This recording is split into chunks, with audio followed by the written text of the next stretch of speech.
Konnichiwa. Konbanwa. O genki desu ka? So hello, good evening, and how is everybody? Thank you very much for joining me. My name is Mike Connor, aka Ninja Sub. It's a nickname that I got from my substitute teaching job from my students. So it kind of stuck. So I decided to use it as my handle for my new Twitch channel. So I just want to go over a couple things now that I've introduced myself. Um, so if anybody joins me in the chat, I just want to go over a couple guidelines, a couple rules for that. Just be respectful to myself and towards the other people in the chat. Um, no excessive swearing, name calling, just anything like that. Just follow basic common courtesies. Use good judgment. Um, You can ask me anything you want, just nothing too personal, okay? I mean, I don't mind questions about where I go to college or, what type of a car do I drive. Just don't, get too personal to the point where it's inappropriate. Um, any the game I'm playing tonight is The Legend of Zelda. I've pretty much mastered that game. So I'm not going to need any real help with that one tonight, but with some games, I'm sure I will. I am going to play some games I've never played before, and it'll be my first time playing them here on my Twitch streams. So if you have any input or any advice you want to give me, if you see that I'm stuck, especially if I ask for help, feel free by all means. That is not backseat driving. If I ask for help, definitely not. I definitely want input from more experienced people, who've played these games more so than I have. As far as what kind of games I play is concerned, I'm all across the board. I play everything from Atari to Sega Genesis to Nintendo 64 to Xbox 360 to different handhelds, Game Boy Advance, the Nintendo DS, the 2DS, 3DS, PSP, all the way up to the Nintendo Switch, the PlayStation 4. So, long story short, I'm all over the board. So, if you have any game suggestions for me, that's very welcome as well. So that's pretty much everything that I need to go over with, the rules with the chat and stuff like that. I decided to start this Twitch channel because of the COVID-19 pandemic. I got the idea because, I can't teach school right now because, schools are closed. Everyone's got to be quarantined at their house, aside from essential workers. So I gained a lot more time to play video games. Among all the other things I do, I gained more free time to play video games. And it just occurred to me like that would be a really cool thing to do. It would give some people, who know me a way to kind of see what I'm up to, stay in touch, interact with me in the chats. People who don't know me, they could get to know me. We could become friends. It could give people something entertaining to watch. You can see the kind of video games I play, listen to me talk about them and stuff like that. As I play, I will be describing what I'm doing, why I do it, trying to give people tips if they want to play these games and get good at them. And again, that applies to the games that I actually am good at. All right. So, trying to think if there's anything else. Just a little bit about me. I told everybody what I do for a job. I go to college. In my free time outside of video games, I study ninjutsu. I do a lot of exercising. I like to go fishing. I like to read, watch TV, things of that sort. So I have a pretty wide variety of interests. So, with that said, I don't think I'm missing anything here. I think we can get started on playing the game I'm playing tonight. I'm playing, again, The Legend of Zelda on the original Nintendo. So let's go ahead and get this show on the road here. My apologies to anybody who was trying to watch my stream last night. I don't exactly know what happened. I have some suspicions, but I had a really bad audio issue, and it caused the audio, it was an over 4-hour stream too of this same game I'm playing right now, Legend of Zelda. And it basically I sounded like a chipmunk that was chopped up. Like my voice was very choppy, very very light, high pitched. You couldn't make out anything I was saying. You couldn't hear the game music. I mean, it was a hot mess. So visually it was fine, but you know the audio was just, it was god awful. Um, it was going to be a lot of hassle to edit out the sound, and to I was thinking of just simply leaving the stream video for people to watch, eliminating the audio, and just explaining to people, hey, I had a technical issue, but that would have been really difficult, and it was very late last night. So I just decided to go ahead and restream. I mean, I love this game, so I'd love to get to play it again. So with that said, here we go.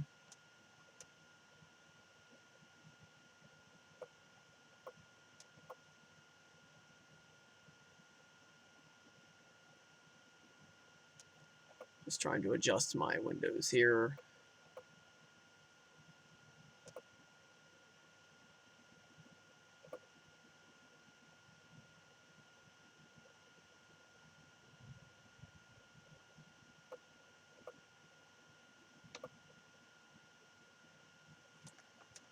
Looks like I have it almost. I like to keep everything nice and symmetrical and stuff like that. It's the artist in me coming out. There we go.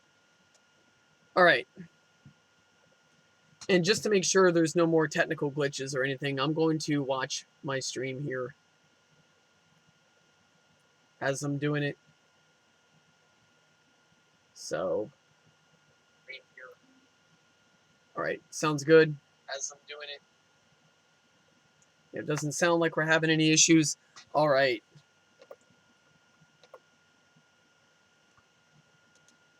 And in that opening scene that came onto the stream video, that was me. Yes. All right. So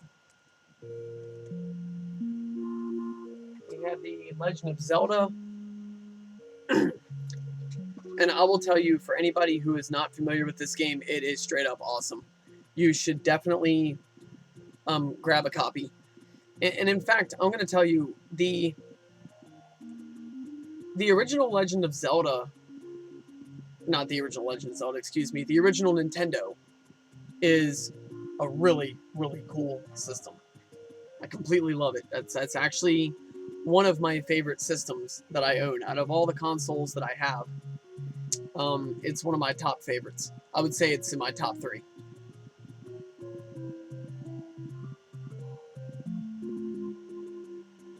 So I'm going to let this scroll through. People can kind of get an idea of what items are in the game. You can pretty much figure out for yourself, for a lot of them, what they do. For example, the candles, you can use it for flame attacks to light up dark rooms. The raft, you can, go across bodies of water with it. Magical rod, it's a weapon. So if anybody's brand new to Zelda, period, it is a sword and sorcery action-adventure game. And you play as an elf named Link.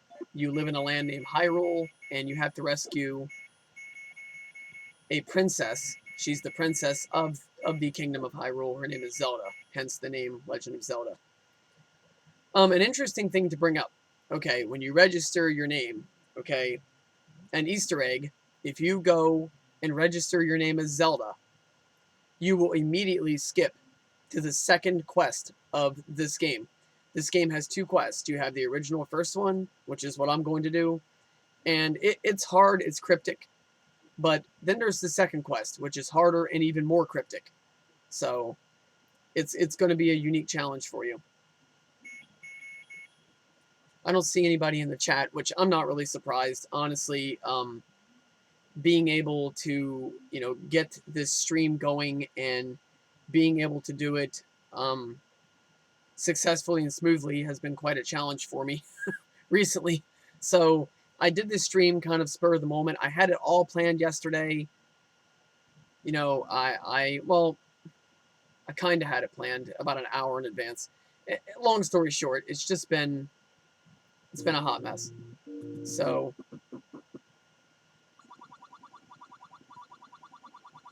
I'm not surprised, you know, such a short notice that nobody's in the chat. I do wish there were some people here to rap with me, but it's perfectly fine. All right, so you go into, you start off at this screen. You go in here, you get the sword.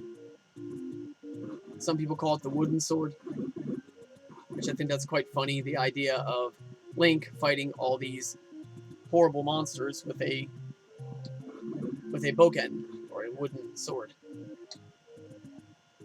You could even call it a toy sword.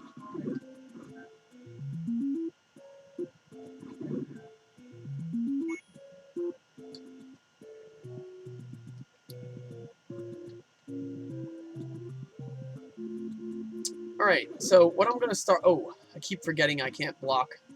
That creature that's firing at me from the water, you cannot block their attacks with the regular shield.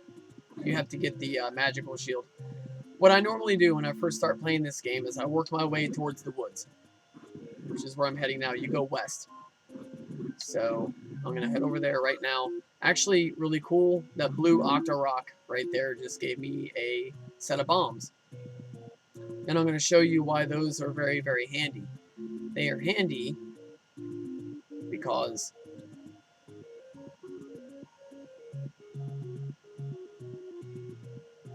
you can go over to certain areas of the game and you can access secret caves. Boom. And if you access the right areas, you get money. Now, I tried to build up my funds pretty quickly on this game due to the fact that you really need to get the blue candle. The only way you can get that is if you buy one. So aim for 60 rupees. That's the currency that's used in Zelda. If you look at the top screen, you will see A, where the sword's at, B, where the bombs are at, and then right next to B, at the very top, you will see what looks like a ruby or some kind of a gemstone or something like that. That's your currency.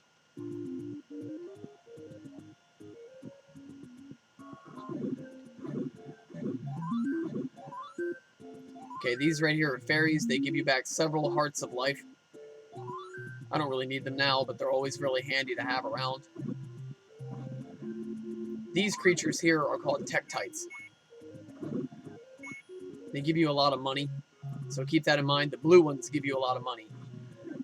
The yellow variety gives you a lot of hearts.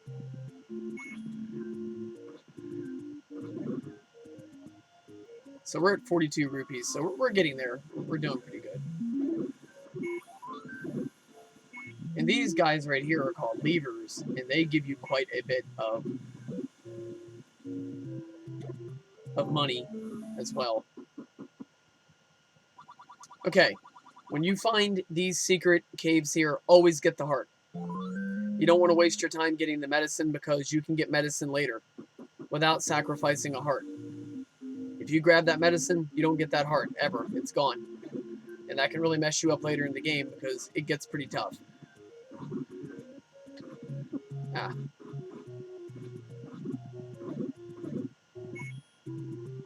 Now, see, if I had the candle, I would be able to burn down a bush here, which would be very, very handy. Because, if I'm not mistaken, you can get 100 rupees at that bush that I was wanting to burn down and couldn't.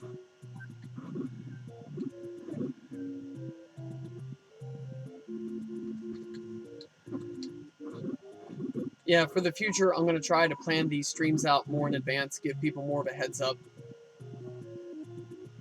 A couple days ago, I had Legend of Zelda planned to stream. I couldn't do it because of, guess what, technical difficulties. And then yesterday, it was kind of a spur-of-the-moment thing. I had about an hour notice that I gave people, hey, I'm going to stream Zelda. So I stream it, the stream goes great, I play the game well, and the audio is totally butchered. So it's just been one thing after the other. So, you know, so this one here, I'm really hoping, and I'm pretty sure it will go well. But, you know, going forward as a courtesy to people who really want to tune in, I'm definitely going to schedule everything in advance. You know, more in advance. I'm going to try to do about a day in advance if I can, at least. And go ahead and have games up. Then there will also be times I won't really be streaming a particular game. I'll just be playing random games, and I'll take suggestions and requests from people, and I'll just, if I have the game, I'll pop it in. I do have a lot of games, I can tell you guys that. I have a lot of systems, platforms that I can play on. So, just throw something at me, and if I have it, I will pop it in. I can't promise I can get to everybody's requests in one stream, but if it's a day where I have nothing to do but stream, and again, that's where the pandemic, that's where that really comes in, because, I have a ton of free time that I didn't have before. I mean, I had free time, but not like this. And that's where that actually does come in handy. I mean, don't take that wrong when I say that. I'm not saying there's anything good about the pandemic per se. I'm just saying that, it has afforded me a lot of free time. So, one perk is that I can, stream games for quite a while, a luxury that I would not have had when, I was working and having to go to college in person. So I can take requests and things like that and get to more people's requests that way. It's like that old saying, if you get lemons, turn it into lemonade.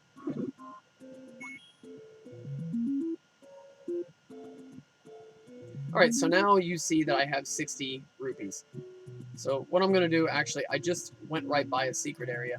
Alright, go to this Armos, knock him out of the way. There you go. He doesn't give you a lot of money, but it's better than nothing. Then, actually, I'm going to mosey on up here, and then I am going to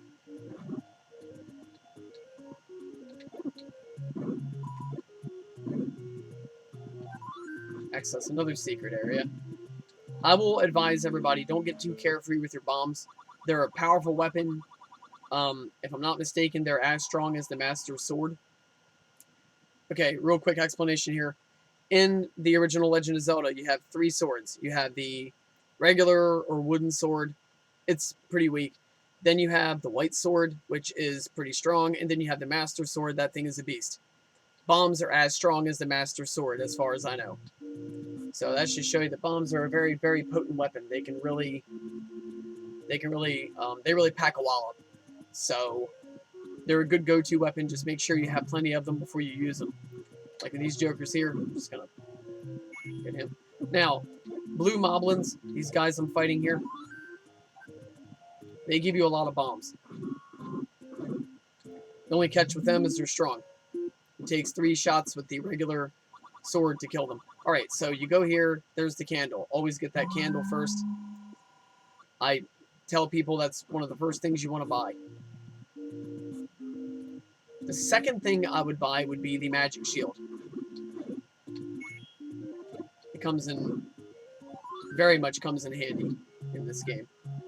So, alright, I've got 4 hearts. I'm trying to think here. I've got the blue candle. I'm going to show you what the blue candle can do, because people are going to wonder, okay, if you're new to Zelda, you're going to wonder, alright, this thing can light rooms up, but what else can it do? Well, I just showed you. Certain bushes you can burn down. That's the entrance to level 8. I'm just going to show everybody. I cannot play level 8 right now. I just simply don't have the proper equipment to do it with. I would be killed. So, I mean, even a person with the experience that I have with this game and the knowledge I have with this game, that's going to be darn hard. So, I'm not saying it can't be done. I'm just saying it's not something I can do.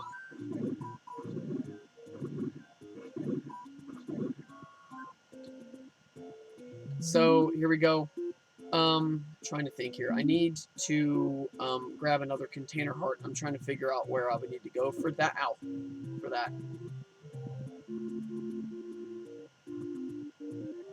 So, the bush I need to burn down is here too. Right there, if I'm not mistaken. No? Okay. So, I was mistaken.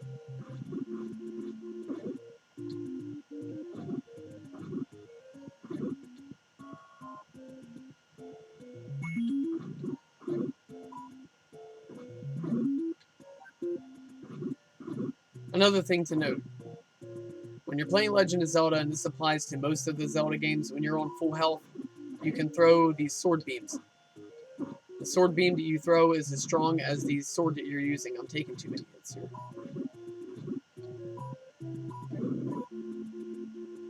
Also, keep in mind that when you have the blue candle, you can only use one flame per screen. I think it's this one. No? Okay. You can burn down one of these bushes. I'm almost certain of it. And if I'm not mistaken, too, the moblin that you get out here gives you 100 rupees. So let's see if we can get in here and do this. There we go. Boom. And 100, right? Right. Okay, awesome. So now we have enough money to buy a magic shield. One place you can get a magic shield for a very good price. And keep in mind too, items in this game can be sold by different merchants. You can buy the same item from two different merchants, but it can be a different price. So in other words, you could get a magic shield, or I'm about to get it, cheap. But then you can go get the same shield from another merchant and it'd be very expensive. So just watch it with that. Use the same kind of judgment with buying things in this game that you would in real life. If something looks too expensive for what it does, it probably is. Now, ask yourself this question. You can carry a maximum of 255 rupees. FYI. Right. Oh, and something real quick, guys, I want to bring up. It is pretty dark in my space here. I don't like bright light. I just don't. Maybe it's the ninja in me. I don't know. So, please excuse that. So, anyway, back on topic. The magic shield here, it's 90 rupees. You can carry a max of 255. I have 150. What does this magic shield do? It protects you against really strong attacks. Is it worth it? Yes. Would it be worth 120 rupees? No. Would it be worth 150? No. If you find a merchant selling it for an expensive price like that, walk away. It's not worth it. You can go somewhere else and find it. I just showed you where you can go to get it for a pretty good price. It's fairly cheap.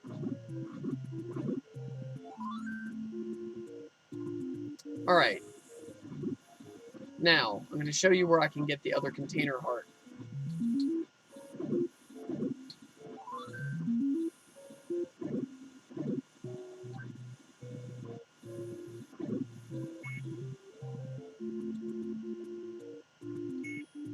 When you have the wooden sword, I don't advise trying to kill Zora because it takes 2 hits. He's just too fast, and he'll hit you. I mean, you can try, but it's going to be hard, so it's not even worth the hassle. Wait until you get the white sword, then you can take her out with 1 hit.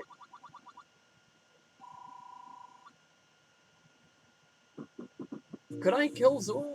Let me try this here. I'm just going to... Okay, well, I could, and I just got hit. Now, that fairy was just dumb luck, guys. You don't always get a fairy from Zora, and I can't reach her anyway. Come on. So I wouldn't advise doing what I just did, especially if you're low on health. These are the yellow Tektites I was telling you about earlier. They give you a lot of hearts, as you can see there. Alright, now, go over here. Boom.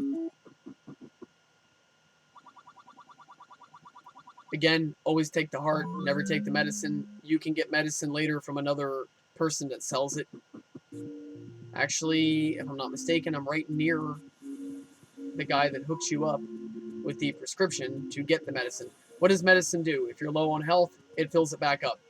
It doesn't matter how many hearts you have either. You can have a ton of hearts, and it will fill it back up. The red medicine fills it up twice. The blue medicine fills it up once. So he gives you the script. Then you take it to the lady that does her pharmaceutical magic, and boom, you have medicine. I'm going to put it to you like this. If you're a good player, you won't need medicine much until you get to level 9.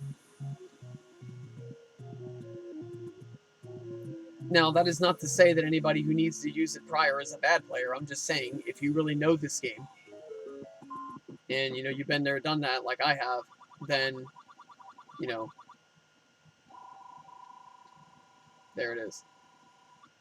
Okay, so you saw what I just did. I took a secret path up here, entered this cave, and got 100 rupees. All right, now everyone's going to be wondering what's inside this scary hollow tree. Well, what's inside is actually scarier than the tree itself. You got a guy trying to make you gamble. I would advise never doing this. I know there's a trick to it. I don't know what the trick is. Unless you know the trick, don't bother. You will get ripped off. All right? This is no different than real life gambling. Okay? I mean, it's usually not worth it, and if you have to do it in moderation. So, you know, the way you manage money in Zelda is actually quite the way you should do it in real life. You know, just don't buy something if it looks too expensive, and, you know, keep your gambling down to a minimal. All right, what is up here, actually? Group of Tektite. Okay, these guys right here could come in handy because I can get me some hearts. Boom.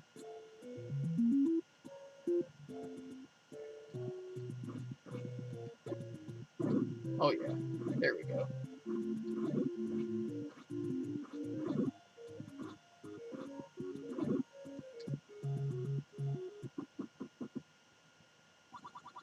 Okay, so we have another merchant here. Okay, now take a look at what I just saw. Look at that magic shield. Look at the price on that thing. Do not do that. No, you see something like that, don't. All right.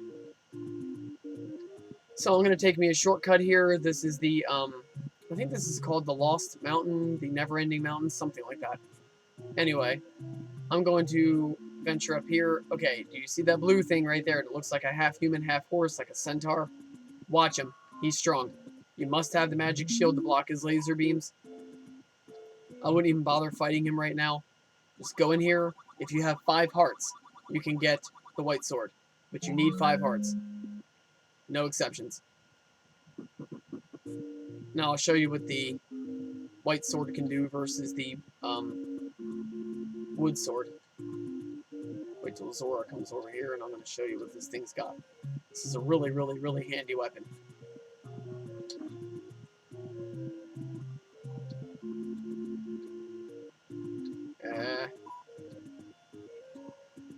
Okay, so Zora, excuse me, is playing it safe tonight. She's going to hide from the white sword. If she doesn't come over here, I'm just going to go ahead and pass her by. Okay. I'll demonstrate the abilities on the Lionel here. Okay, so that's a very strong enemy. Actually, that's one of the strongest overworld enemies you can encounter. So that's 1 hit, 2 hit, 3. So the white sword is strong enough to take down a Lionel, and you just saw there a Zora. A Lionel 3 hits, a Zora 1 hit. So that's a pretty darn good strong sword. I normally power up quite a bit before I go into level 1, which is where I'm going to be heading here in just a minute.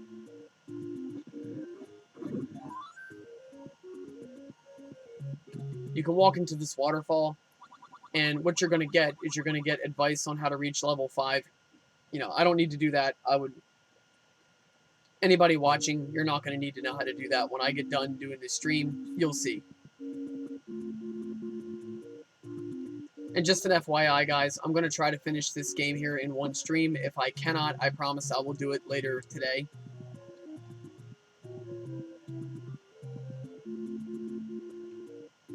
What I'm aiming to do, if all goes well, and if, you know, I don't get too tired, I am going to, do this stream here, and then I'm going to pop in Forza 4 Horizon demo. Just remember, I'm only playing the demo, not the full game. But that game was actually a recommendation to me. My good friend was talking about it, and he suggested it to me in a roundabout kind of way. So I went and I checked it out, and it's actually a really cool game. It was my first time ever playing any of the Forza games, believe it or not. I have never played any other Forza minus Forza 4 Horizons. I'm kind of throwing around the idea of getting the full game, but it is just so damned expensive. I mean, my goodness, the cheapest I've been able to find it has been $55. And I'm going to be honest with you all, I am a bargain hunter of the highest order. You know, I love to find good deals and things like that, and I usually won't buy anything unless I can find it at a discount or as, you know, a good deal. I'm not cheap, but I believe if you're going to spend money, do it smart. So, but I have not been able to apply that theory to Forza 4 Horizon. If anybody who sees this stream at some point, or, you know, hopefully if anybody joins in the chat here, I'm really hoping some people will come. If you know of anywhere I could score a copy of, you know, Forza 4 Horizon for a good price, please let me know. Please let me know if you can find it, you know, for under $55. I was very shocked to hear that Forza 4, the cheapest price used, was $55 because it's been out for 2 years now. You know, usually by that time, the price on a game will taper down, but not in this case. Okay, now I'm going to stop right here and I'm going to explain something to you guys. I have 255 rupees. I'm in one of these secret dens where a moblin gives me money. Don't. You'll be wasting money because what'll happen is you'll touch that, he'll give you the money, but nothing will happen. All right? Commit it to memory. Write it down. Come back later if you need money.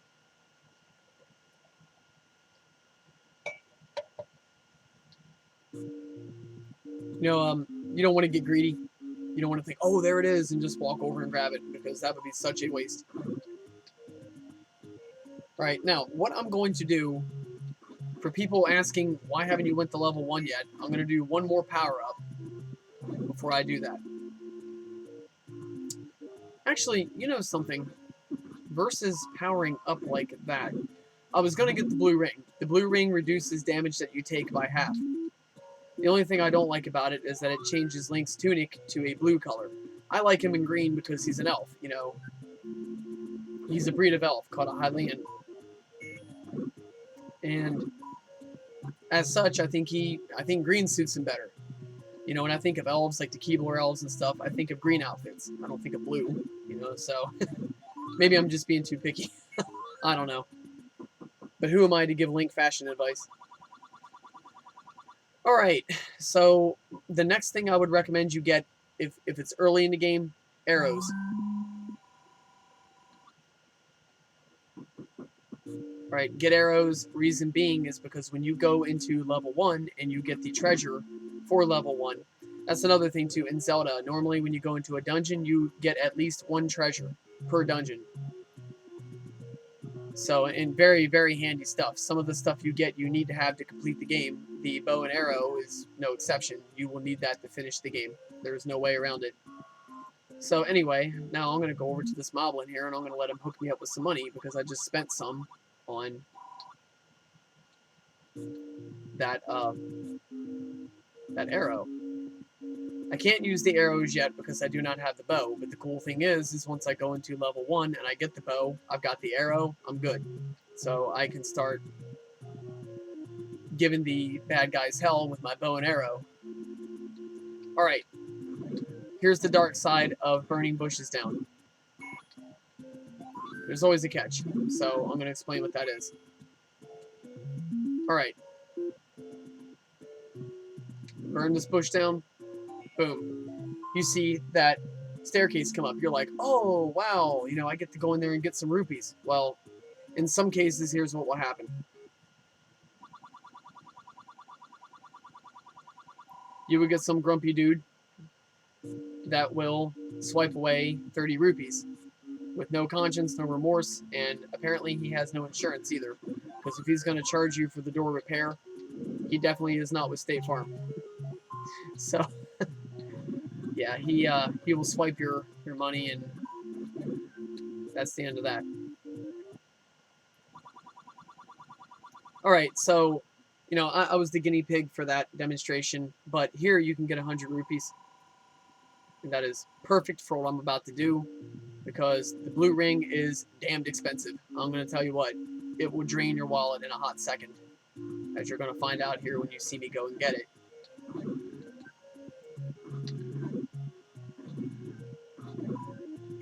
Now, if you guys remember, with the regular sword, 3 hits to kill a moblin, a blue one. Now it's only 2. You know, it gives you a big advantage.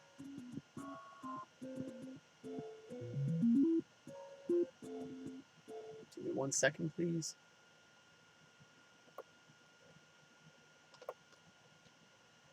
Alright. Okay. Blue levers are a little stronger than the red ones. They don't give you as many goodies. So just keep that in mind.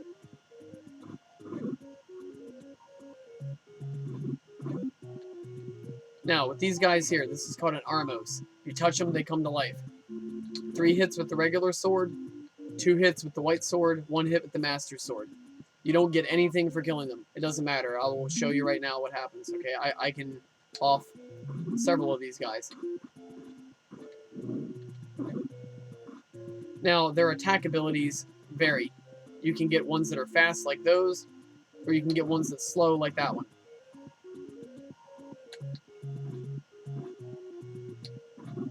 They can all do the same amount of damage, but their aggression will vary between which ones you touch. It's random, no way to predict it. I recommend what you do is when you walk up to an Armos, do this. If you have plenty of bombs, I didn't time that right. So basically what I was trying to do was put down the bomb, touch him, let him come to life, blow him up. 1 time, 1 bomb, he's done. Another thing you can do is touch him and swipe him with your sword immediately. It knocks him backwards, and you can get away.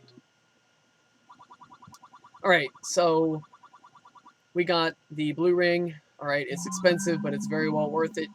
So I recommend getting that.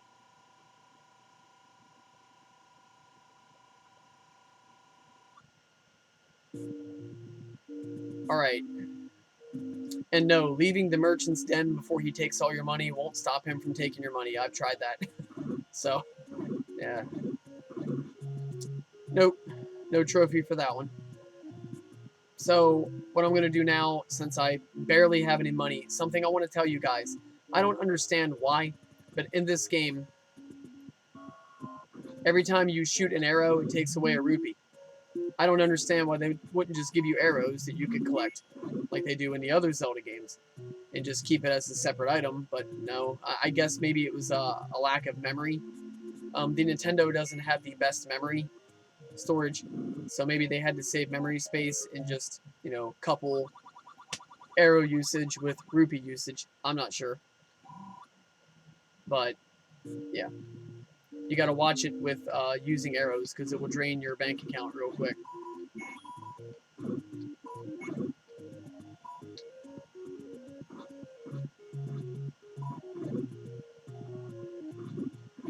Okay. So, I have got Link totally beasted out.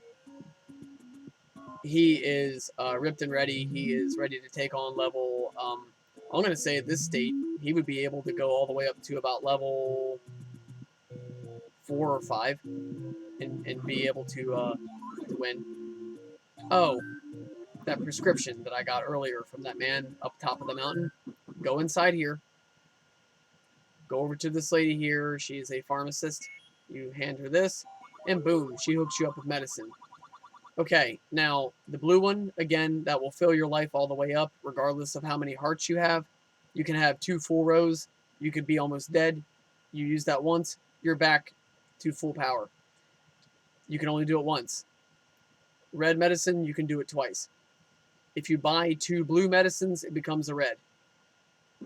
Alright, I'll demonstrate later when I get to where I need it. I don't need it right yet, and I can't afford it anyway, so I'm just going to go ahead and just, you know, pass on that for now. And everybody's probably like, dude, when the hell are you going to go to level 1? I've been waiting. So, I'm going to get over there to level 1. So I don't inconvenience any of my viewers or make anybody mad and have them saying, you know, what's your problem, man? Go do level 1.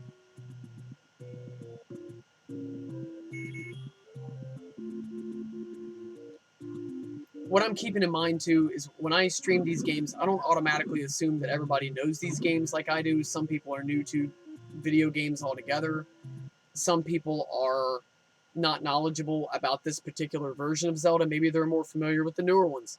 Okay, so when I demonstrate different user-friendly approaches to a game, I'm trying to think of the gamers who are less experienced with this game or don't know as much about the game or, don't have the skills with this game. And, I think of those people and I try to demonstrate ways that can make it easier for them to play. Because, I know how frustrating hard games can be. Or I know how frustrating a game is when it's actually fun, but you simply don't know how to play it. That by itself can be very annoying. Like a game is good, you can tell it's good, but you don't know what the hell you're doing. So you're like, it's a tease, pretty much. And Zelda can be very much like that. Zelda's a very cryptic game. It's a game where you really just have to know, you basically just have to know what weapons to use at what time and where to find things. The Legend of Zelda is not as cryptic as, say, I don't know, Castlevania 2. That's an extremely cryptic game. You have to know things that you're not going to guess. At least with Zelda, if you're patient enough, you'll guess things. In Castlevania 2, man, there's stuff that you would never think of. So, Zelda's cryptic, but not to the point where it's impossible. Can I bomb this wall? I don't think I can. One thing I advise people to do, especially if you're new to this game, is try not to use keys. Try to bomb your way through walls. If you look here, you will see these doors, and you're going to see those two pegs right up by the top of the door at the left and right side. Okay, you can actually go and you can set a bomb down at that part of the wall, and sometimes you can blow a hole in the wall and you can bypass using a key.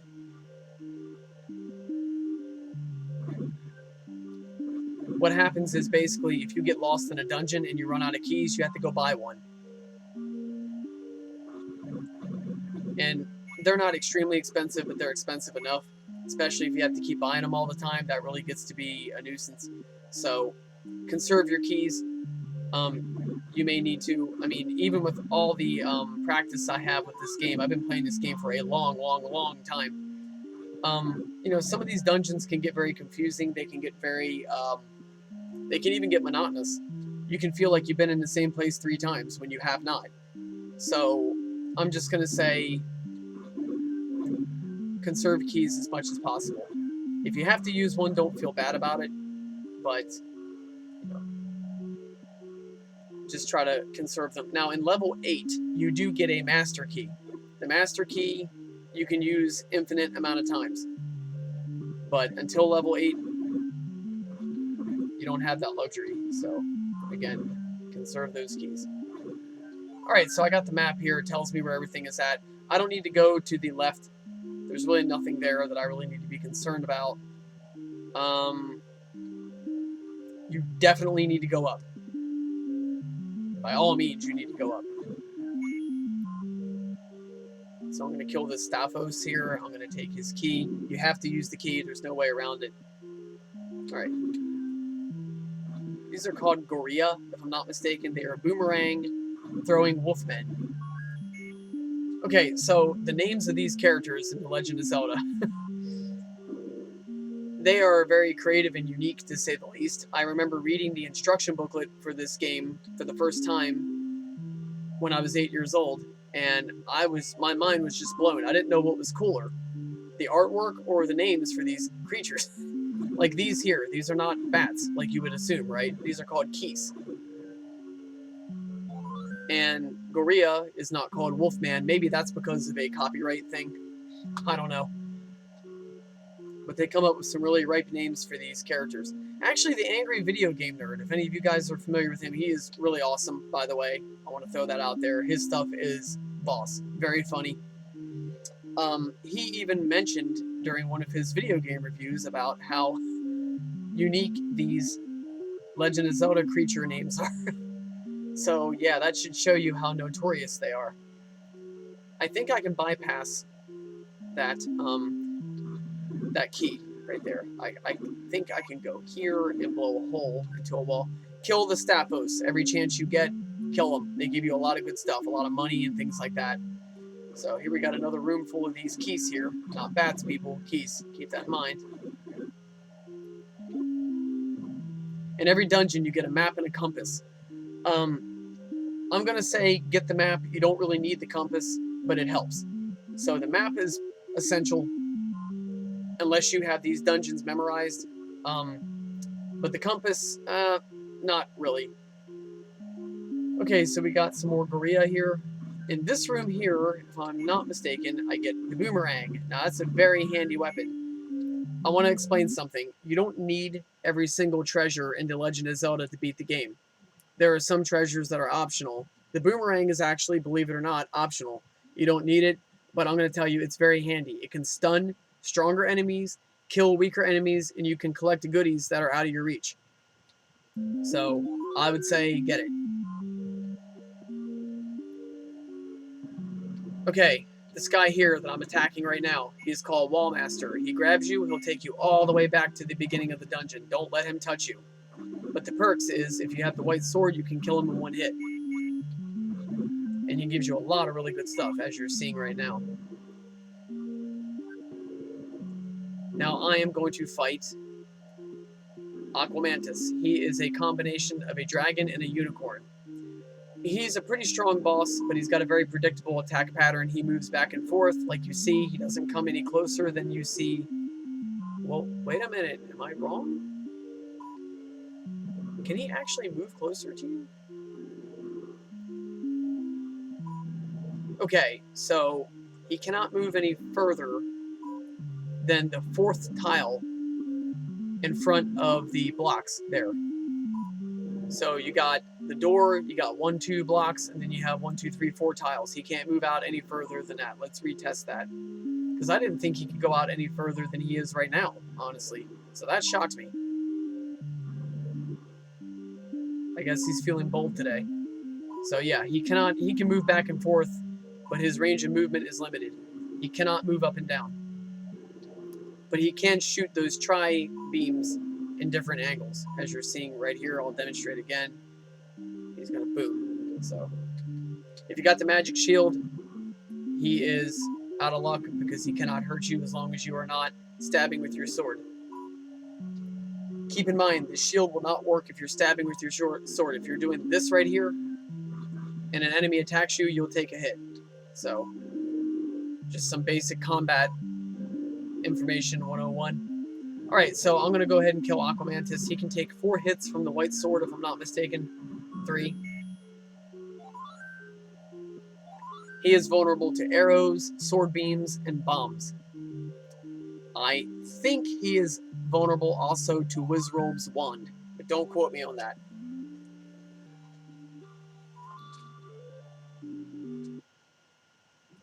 So that is level 1. We just took down Aquamantis. So I got a fragment of the Triforce, and I got a container heart, and I got the boomerang, and I got the arrow. Okay, the arrows. I'm going to demonstrate how these work. Okay, you just simply shoot the enemies with your arrows. Regular arrows are as strong as the white sword.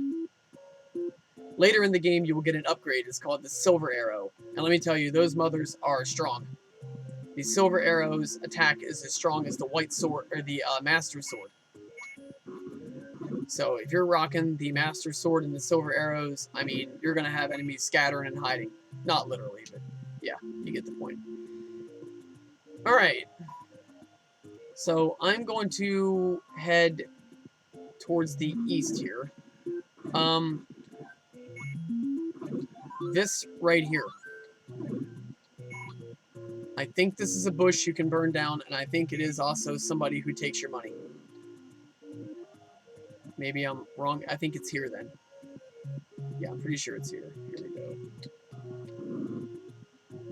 Don't go in there. I'm pretty sure that is a door repair fee person.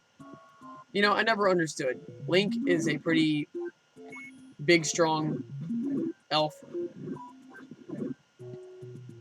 I never understood why he let that guy bully him into coughing up that money. I don't understand why Link was like, yeah, right, buddy. You know, I'm younger, bigger, stronger than you. I got this big old sword. You're not taking nothing from me. Okay? If you want that money, come over here and get it. Okay, I never understood why Link didn't do that. No, just kidding. Actually, probably because Link's a nice guy and he wanted to take responsibility for messing the guy's door up, so he just handed over the money. You know, Link's the hero. You know, he can't be a bully like that. He can't be going around just destroying people's property and then just brushing them off like that. So that's not much of a Nintendo hero, right?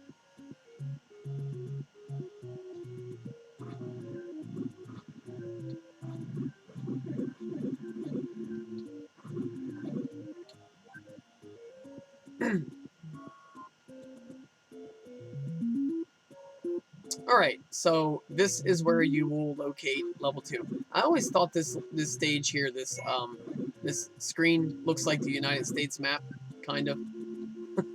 So right now I'm up in Vermont. Oh, I'm in Delaware.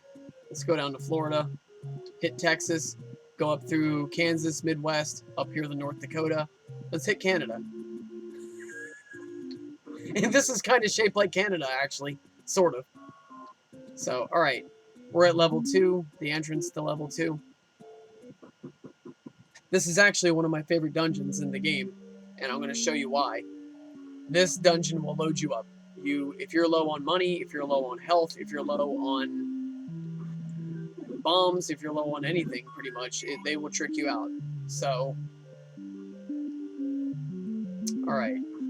These little creatures here, this is a snake, right? Nope, this is a rope. You heard me right. A rope. R-O-P-E. Again, I don't know. That's something you would have to ask Nintendo, you would have to ask the people that created the game. Your guess is as good as mine on that one. Looks like a damn snake to me.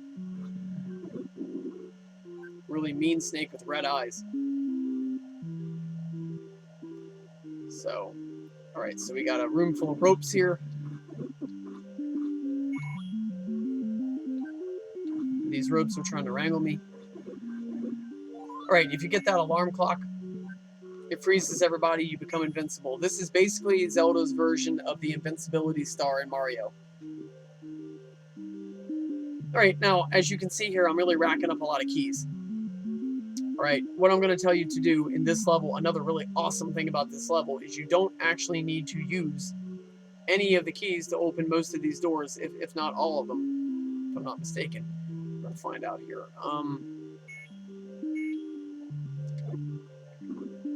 You can bomb your way through almost every door in this dungeon, if not every one of them.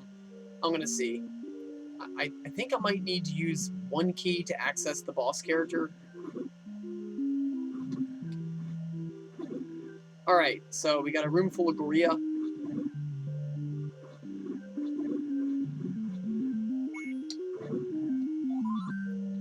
Then we go up here.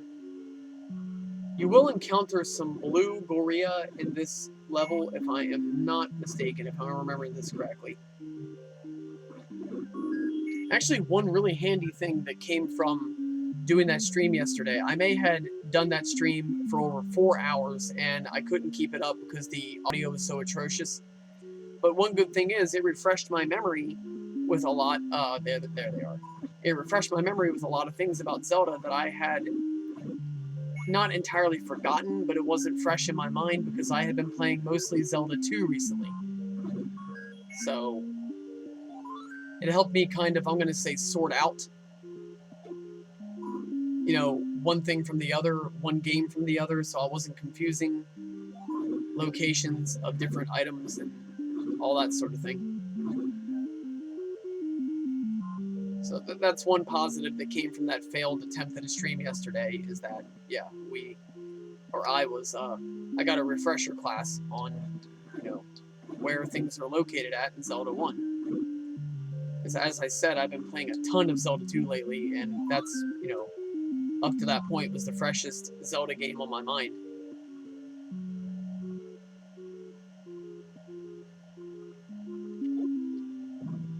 Alright, so as you see, I'm advancing pretty easily just by simply using bombs. And like I said, this level, this dungeon will trick you out with anything that you're lacking. So if you need money or anything like that, I mean, look how much money I've got now as opposed to when I first came in here. Alright, so... have I been to the room on the left? Not yet. Okay, these guys here, just quickly jump in front of them, move back. They can't hurt you. Now, I will warn you, if they hit you, they can do a fair amount of damage. This is called Molder. Pretty low attack power, not very strong, slow, pretty easy target. You can usually take him out without much problem. Especially if you got sword beams like I just got, and you have the white sword. Easy pickings.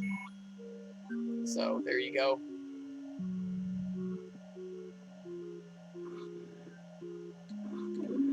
My apologies if there's any lag or slowdown.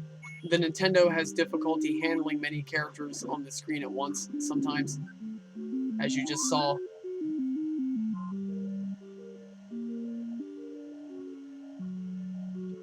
Interesting fact about me, I still have my original Nintendo, the very first Nintendo that I ever got. I still have it. And as you can see, I still play it. So I do have the top loader model as well, but I mean, nothing's quite like the original Nintendo from the 80s. I mean, that thing, the look, the feel, it's an awesome system that no system can match. Now, one upgrade that I did get that I want to bring to your attention, I got the this blue boomerang here. This is the magic boomerang. The wooden boomerang was the one that I got in level 1. It can only go halfway across the screen, so it reaches about to here, then it comes back. This one goes all the way across the screen, so there's your difference. An interesting thing too, Gorilla. They cannot hurt you with their boomerangs when the boomerang is coming back. It can only hurt you when it's coming toward you. Link is actually better at throwing the boomerang than Gorilla himself because he can stun or injure enemies when the boomerang is coming back like that. So he can hurt you when it's going forward like that or back like that. So he's like a regular Crocodile Dundee. You know, he can just piece you up with that boomerang no matter what angle he's coming from. So Captain Boomerang from Suicide Squad, step aside. You got Link. That's your competition there, big guy. So, anyway. Now, this boss character that I'm fighting right now, he's called Dodongo. No, he's not called a Triceratops. He's not called a rhinoceros. He's a Dodongo. So we got those crisp, unique names again.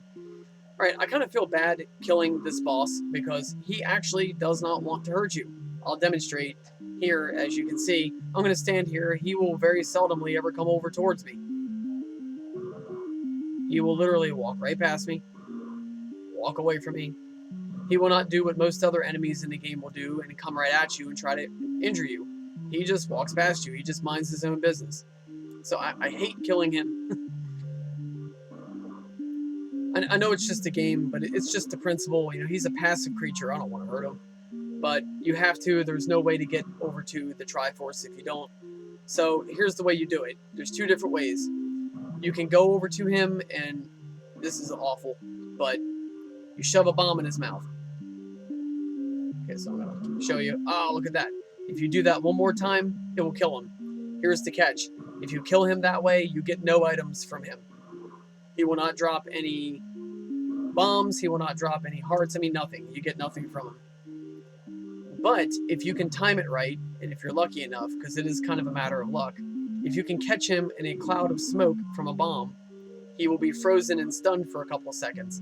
During that time, he's vulnerable to your sword. Right? I almost had it. Right there. And you get bombs. In the heart. You will encounter Dodongo later in the game. He does respawn if you kill him and wait long enough and go back. If you use that method that I just showed you, you'll get a ton of bombs from him. And I believe bombs are the only things that he drops. Alright, so just took out the stage 2 boss, and we got the second fragment of the Triforce, and we are ready to roll over to level 3. Alright, I am going to, real quick here, just check my stream out and just make sure.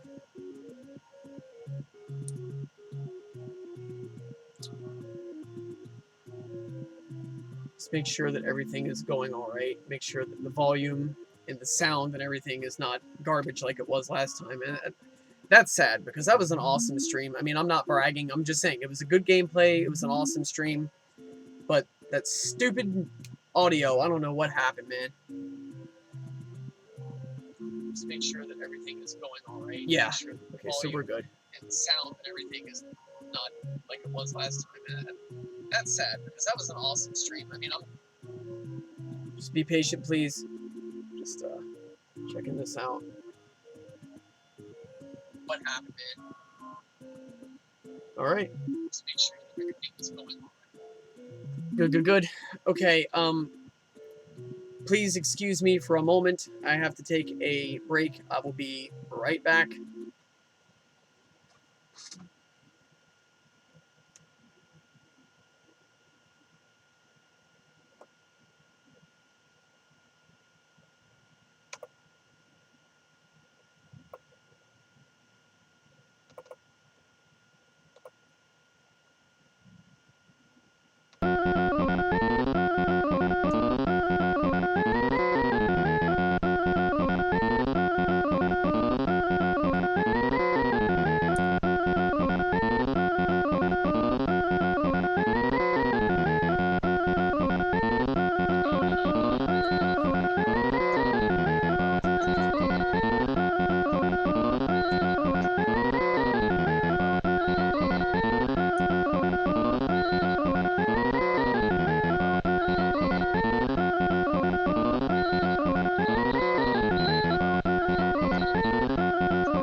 Okay, guys, I thank you for your patience.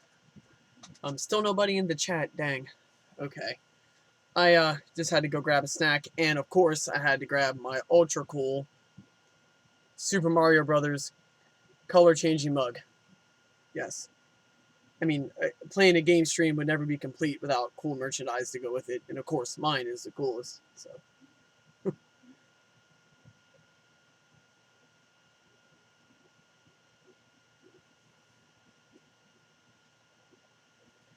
all right. So here we go.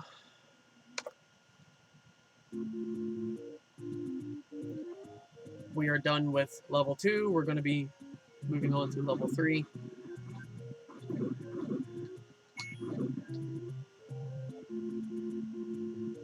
Okay, so some may have the question. You said that some treasures in the game are not necessary.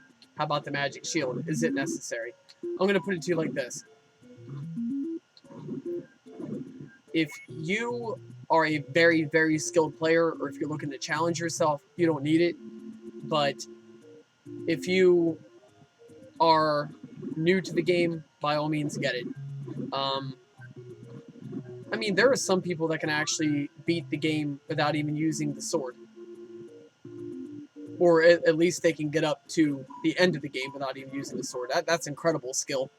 But, you know, a player of that skill level is not common. So I'm going to say for most people, yeah, you will need a magic shield because you will encounter some enemies that have got some really, really powerful attacks that you don't want to absorb.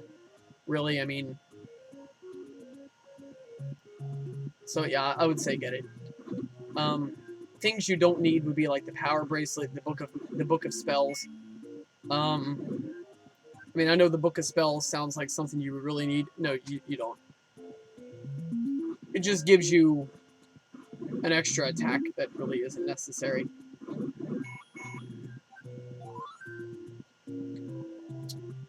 One other thing in the game that one could argue you don't need would be enemy bait. It really doesn't do anything that special, but you will need it later in the game. And now that I have it on my mind, I think I should go get some. Up here is a fairy. If you go to these fairies and your energy's low, they'll fill it up. It doesn't matter how low you are. They are different than the fairies that you get when you kill enemies. The ones you get when you kill enemies, I think they restore 6 hearts? 3, 6, something like that. They restore quite a few, but the fairies at the lakes, they will trick you out. They will fix you up with full health again. You can throw those sword beams and all that sort of thing. Oh, I never demonstrated how the boomerang works on an enemy. So an Octo Rock is not an extremely powerful enemy, but he's not a total weakling either. So when you hit him, it's going to stun him. While he's stunned, hit him with your sword. Boom. Oh, by the way, right here, beware, it's another door repair charge person.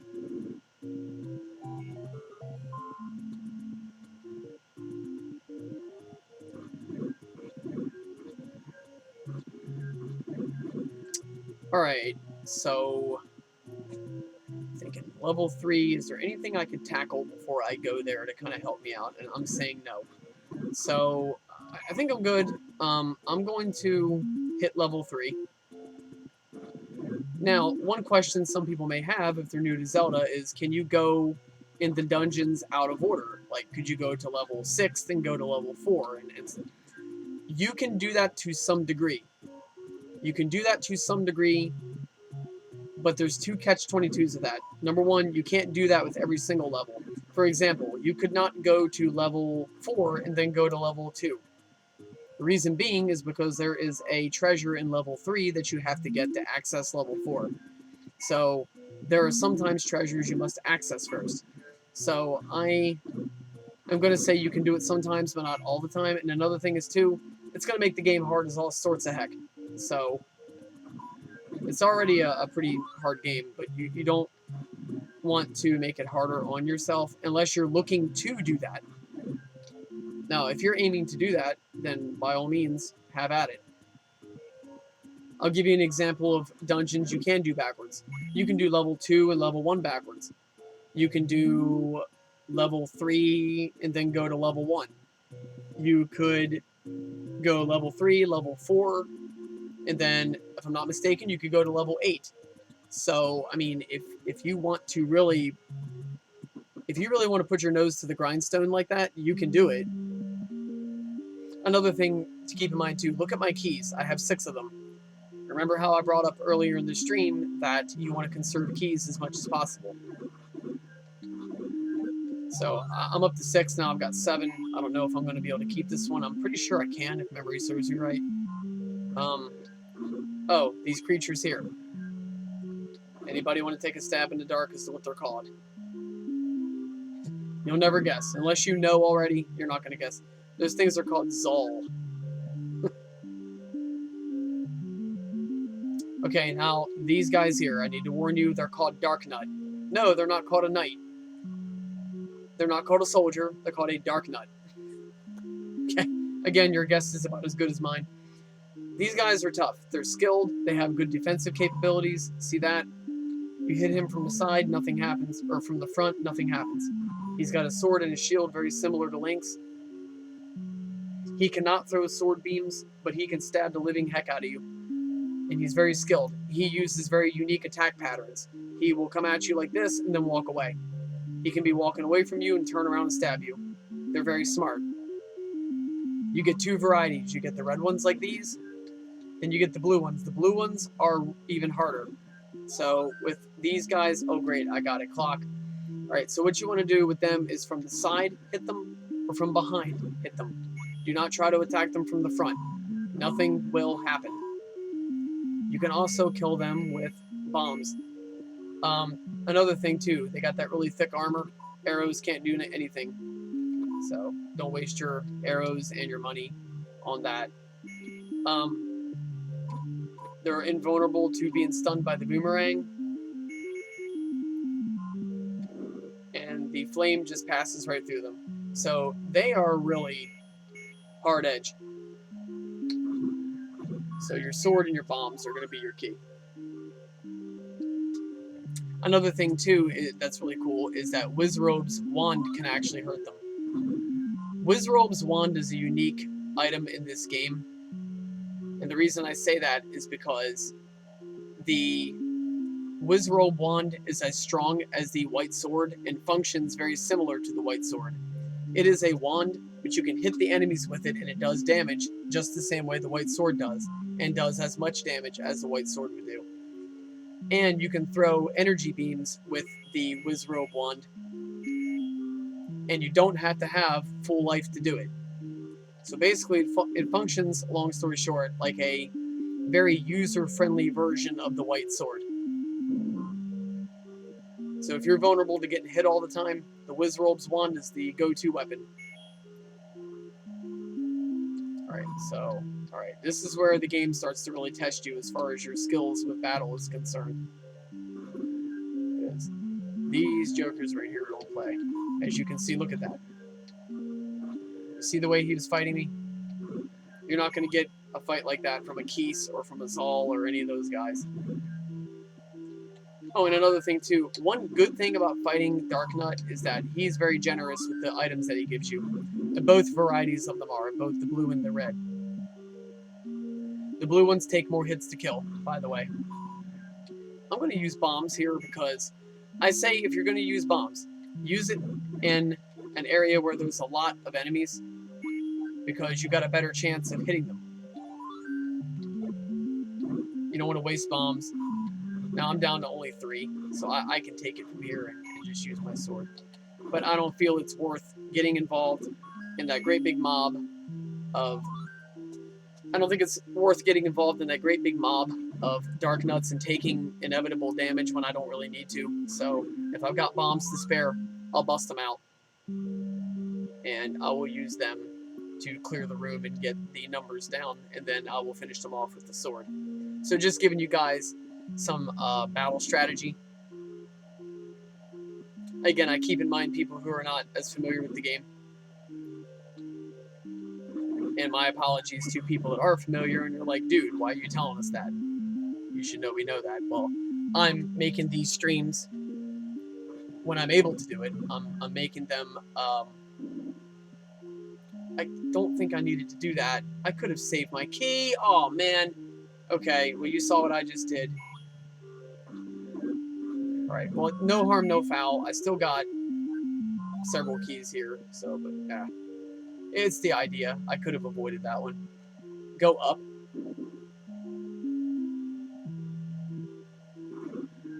Okay, but, you know, anyway, with these streams, when I'm able to do so, you get into a room and a door won't open, press one of the blocks here. You should be able to gain access at that point.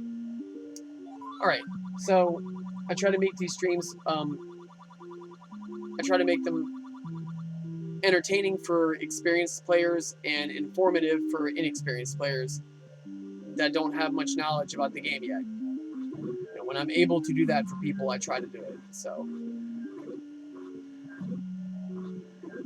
Alright.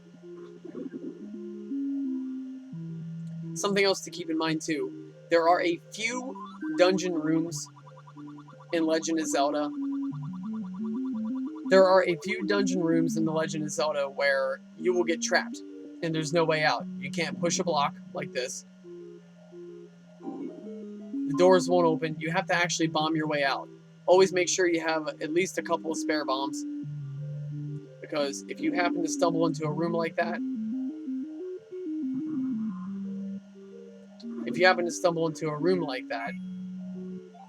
you want to have a way out. Otherwise, you will have to, if you don't have the candle, if you don't have the red candle, you will have to actually reset the game and lose all of your progress. If you have the red candle, you can commit suicide, which is the better of the options because you don't have to start over from your last save point. I'll talk more about that later. Some people may be confused, like, what's the red candle? We'll just take it one step at a time. I try to scaffold the lessons I give people in my streams. So we have one individual here in the chat room, but it's not an actual person. Is it? Let me read this here. Give me one moment. No, it's a bot. Okay, but hey, look. It's my first guest that has joined me in one of my Twitch streams, so I'll take it. You know, I'll take what I can get. Anyway, another thing to mention too, you don't need to go into every room in every dungeon. It's not always necessary. I'm just showing you here, you don't need to do that. The only treasure that you get in the third dungeon is the raft that you saw me get earlier. That creature that I killed in here, it is called Manhandler. And he is a manhandler because if you're not careful, he will straight up kick your butt. He gets faster with each claw that you destroy. Bombs and the sword are your best bet, as you saw me do. Alright, so I just offed him. I'm going to come up here, get the Triforce. We have just tackled level 3.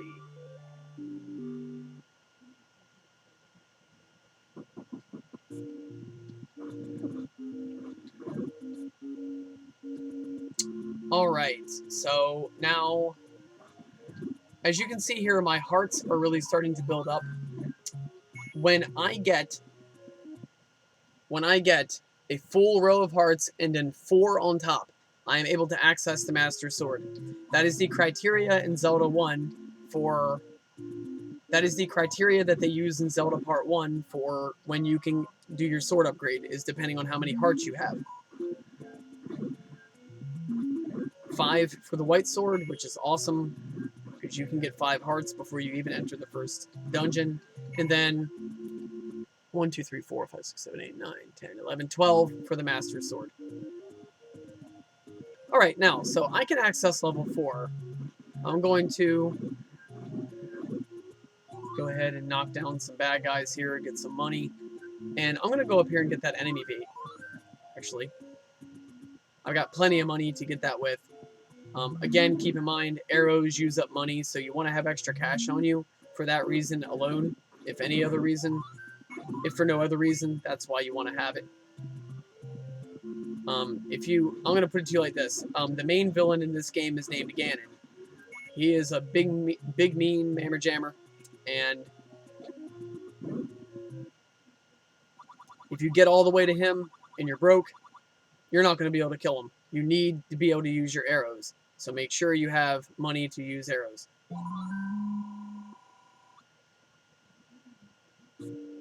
Alright, so I got the enemy bait. I will need that later. It really doesn't... I can show you guys what happens. Some enemies will go towards it and gather in one spot. Other enemies will ignore it. So, show you the Octo Rocks. Okay. So, they go to it. See how they gather around it and eat it? And then that leaves them vulnerable to group attacks, where you can kill several of them at once. Put it down, wait for them to go. A good combination is the enemy bait with a bomb. Watch this. See, I just took out 3 of them in one shot. So lay down enemy bait, and they'll come down. And they will gather around that meat that you lay there, and while they're doing that, boom, hit them with a bomb. Okay, one thing I want to tell you guys, though, that enemy bait does not work on every type of enemy. It works on a lot of the overworld enemies, like the wild animal type of enemies, but the humanoid enemies, it does not. Like, it will not work on a dark nut or something like that. I don't know if it works on Lionel, which is that creature, that half-horse, half-human centaur creature. I think it does. It may not, because Lionels are pretty smart too. They have pretty good AI, and they have pretty good attack. So, this character here is called Pahat, if I'm not mistaken. And it would appear as though enemy bait does not have any effect on him either. So, that's going to be an interesting thing to kind of mess around with as we're doing this game, is which characters are vulnerable to enemy bait. Let's find out. Let's see if it affects Keese, if he will go towards it. No, it doesn't look like it. So Keese is not vulnerable to enemy bait. Alright, so now we know that. So we got a key. I'm going to tell you guys something. I'm not going to give away who the boss is of this labyrinth, but he is freaking awesome. Actually, he's one of my favorite villains in the entire game. Okay, now these guys are called Fire. They are a vampire-like beast, and when you hit them, they split into 2 red keys. Now here's the thing: if you kill them like this, if you split them into keys and then kill them, they will immediately respawn. There he is. Okay. It takes a weapon that is at least as strong as a bomb to kill them in one shot. If you kill them in one shot, you get items, and they do not respawn immediately. So please keep that in mind. Alright, I'm going to use a key here. I'm going to go into this room, because I didn't really need to go in here, honestly. That's for the compass. I don't need that. The compass is a good thing if you're not really familiar with the dungeons at all, and you really feel you need the guidance.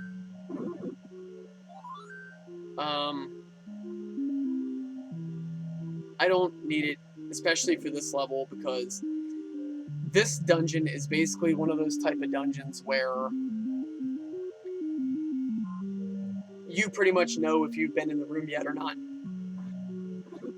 Another interesting thing to note: with any dungeon, when you come in, Link has a piece of paper with him. And every time he enters a room, he marks it down. So you get like a quasi-map. So you don't even necessarily need a map in some cases. I always recommend to get it. I even go and try to get it myself. For all the years I've been playing this game, and as familiar as I am with it, I still try to get the map. But the compass is more optional, as I've mentioned before. Throw my bombs away here. There we go. I'm not going to use any more bombs here. I'm just going to take care of them with the sword.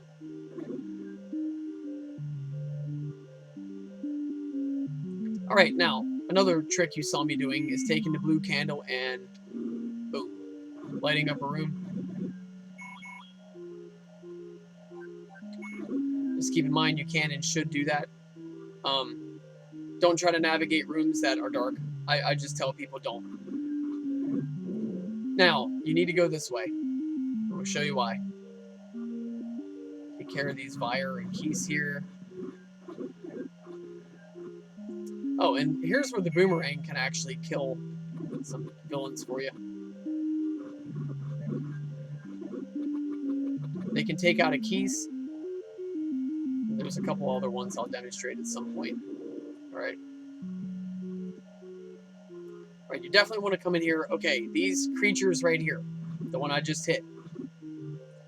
You need to watch them because if they get a hold of you, they can eat your magic shield. I recommend keeping your distance from them. Use the flame, use the arrows, use sword beams. Now, something else. That little staticky looking creature there, that little round staticky thing, if it hits you, you can't draw your sword for about 3 seconds. So, 1, 2, 3. These guys here work as a tag team with these creatures here because while you cannot draw your sword, this creature will grab you and eat your magic shield. So they kind of tag team you. These creatures are called Bubble, and this creature here is called a like-like. You cannot kill the bubbles, you can't even hurt them. But you can in Zelda 2. The like-like, you never get items when you kill them. The only reward you get from killing a like-like is that you are more likely not to have your shield eaten. So yeah, there's your reward for killing a like-like. You get to keep your magic shield. Alright, so I just got the step ladder. You need this to finish the game. You need to get through this level. You need it, period. So, now, if I'm not mistaken, I could be wrong, but I think the map is in this next room here, but I don't believe I need to use the key to get there.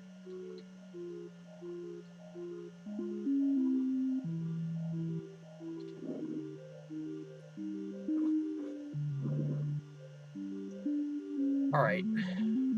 I'm pretty sure I can walk over into this room and walk around and get the map. I could be wrong, but nope. Nope. Alright. These little characters here. Giant Hershey Kisses? Nope. I know they look like it, right? But no. They're called gel. Like hair gel. Or are you gelling? Do you have those inserts in your shoes? So, that's what they're called. They're called gel. You can kill them with the boomerang, as you saw me do. Alright, now, an interesting thing about the maps here. Alright, I got the map. If you look up where it says level 4, right below that is the map. Alright, you will see the blue squares that indicate rooms. Then you will see the black spot right there that looks like an eye. I just bombed a hole right here, and I can enter that dead space. Sometimes you can do that. That's a really unique twist with Zelda. Something else that's really cool. You can take a shortcut to fight the boss. So if you're running low on health or you just don't want the hassle, it's perfectly fine. You can just come right over here and you can take these guys out and you're going to enter the next room and you are fighting the boss of level 4.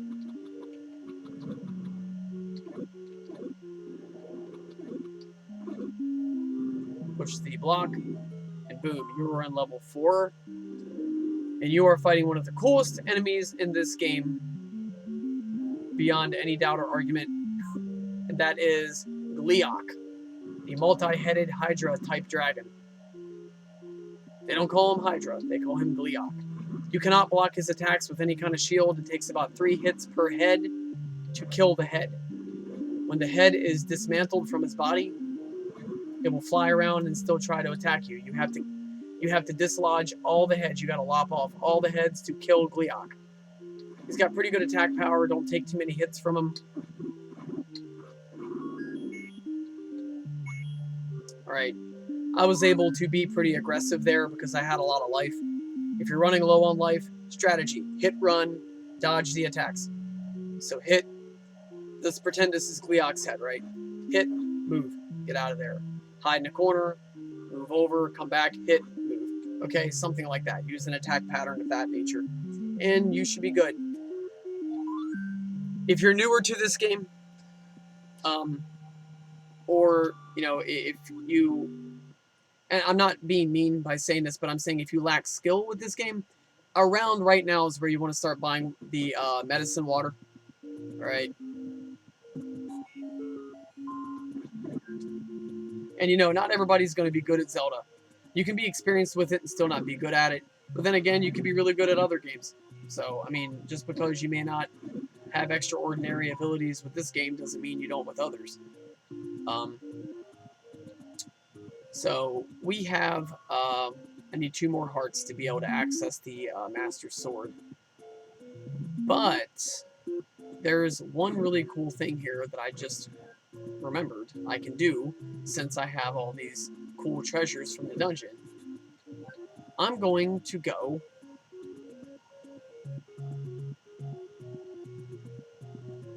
there's a pharmacy lady right here.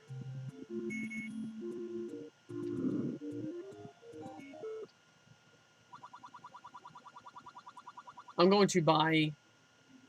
Okay, I'm going to buy a medicine. I'm going to buy a red one. Reason why, I got plenty of money. I don't have to worry about that. I don't have to worry about losing arrows. I don't have to worry about any of that sort of thing. Actually, no, wait.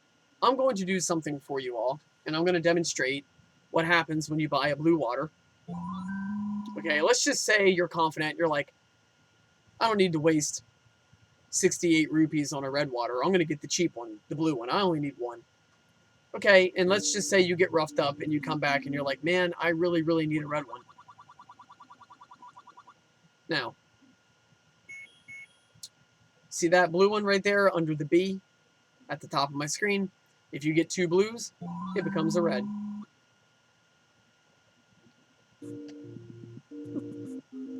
So if you change your mind later on, it's not too late. You don't have to waste that water and drink it. You can go and you can couple up 2 blue medicines to make a red.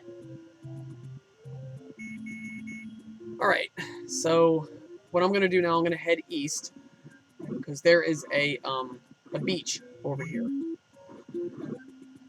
And this beach is awesome. It's very cool, like any beach. Beaches are awesome because it's a place where you can go hang out, have fun, you can go surf fishing, okay? And actually, funny thing is, you can do things like that in later Zelda games. But for this one, the beach is cool for a different reason. It is cool because you can not only kill enemies and rack up money and hearts and all that kind of thing, but you can access some other stuff that I'm going to demonstrate here in just a moment.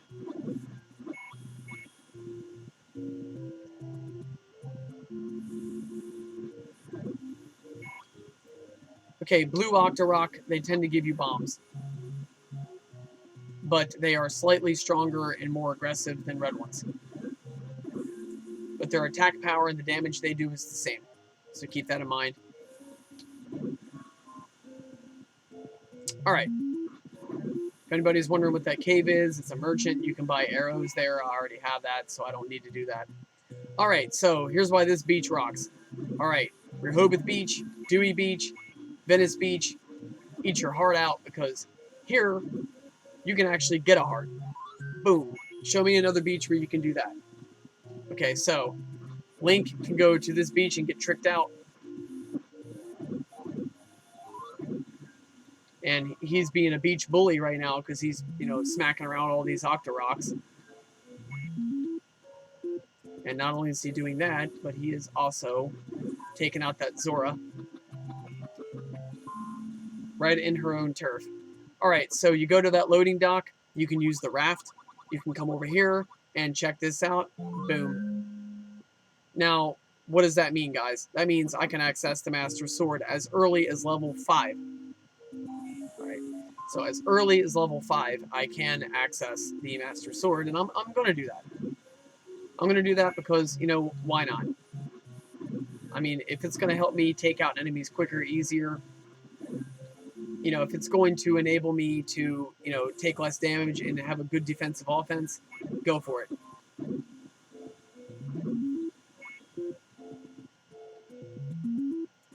You know, I got the magic shield, I'll have the magic sword, so I'll have a good defensive offense. A good defensive offense is always a very good thing.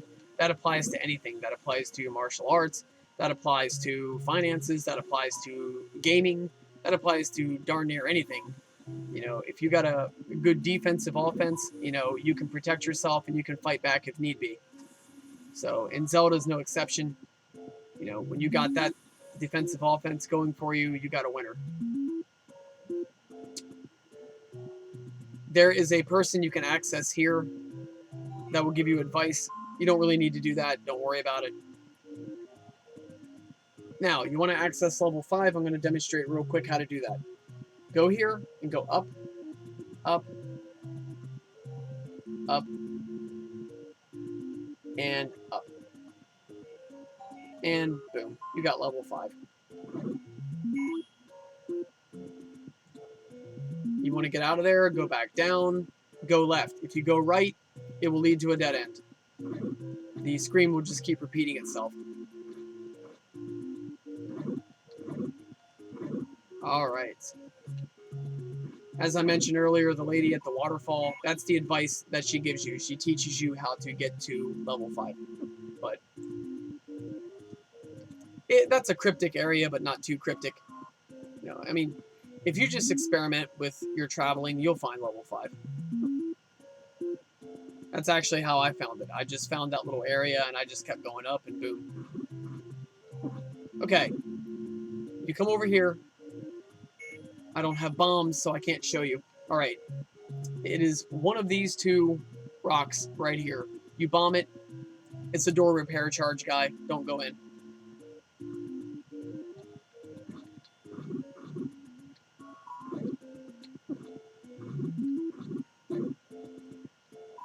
With Lionel, I'm going to say kill him if you can, if you got plenty of energy. He gives you some pretty good items. The red Lionels tend to give you money and hearts. The blue ones can give you bombs and hearts. Remember, blue Lionel is stronger. If you got the blue ring and you got plenty of energy, you should be fine, especially this part of the game.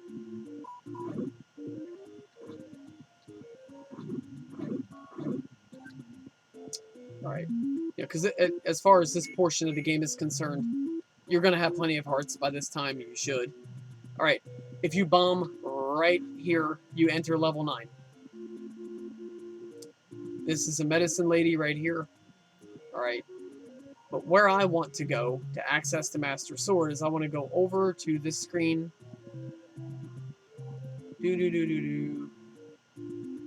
Right here. So, all right, you come over here, watch out for these rocks. Yeah, that's what they're called. They're called rocks. There's no fancy name for them. They're just a rock. You can't kill them, can't damage them, just avoid them. Just simply use the ladder, go across the water, come over here, go down. That's a merchant there. Okay, the power bracelet, right here.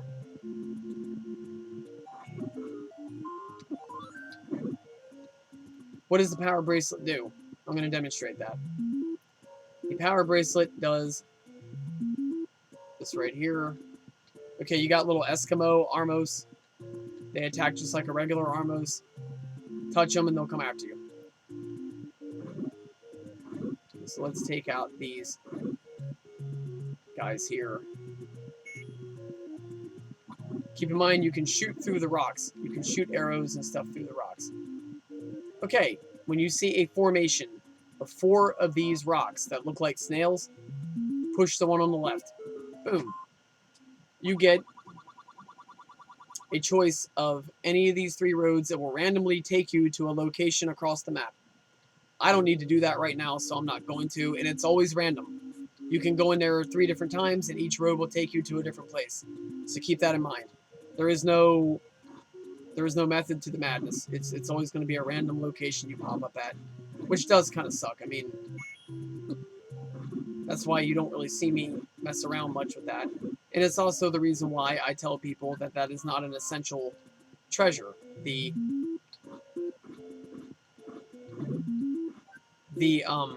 power bracelet is not an essential treasure. You don't need it. It can come in handy with just plain dumb luck sometimes. All right, so these ghosts right here, no, Genie, Ghini. Again, I don't know. All right, you see the one that appears when you first walk into the graveyard, right? You can hurt him. These ones that appear when you touch the gravestones cannot be hurt. Nothing in the game can harm them. Only one thing can do it. Go over to the original one, kill him.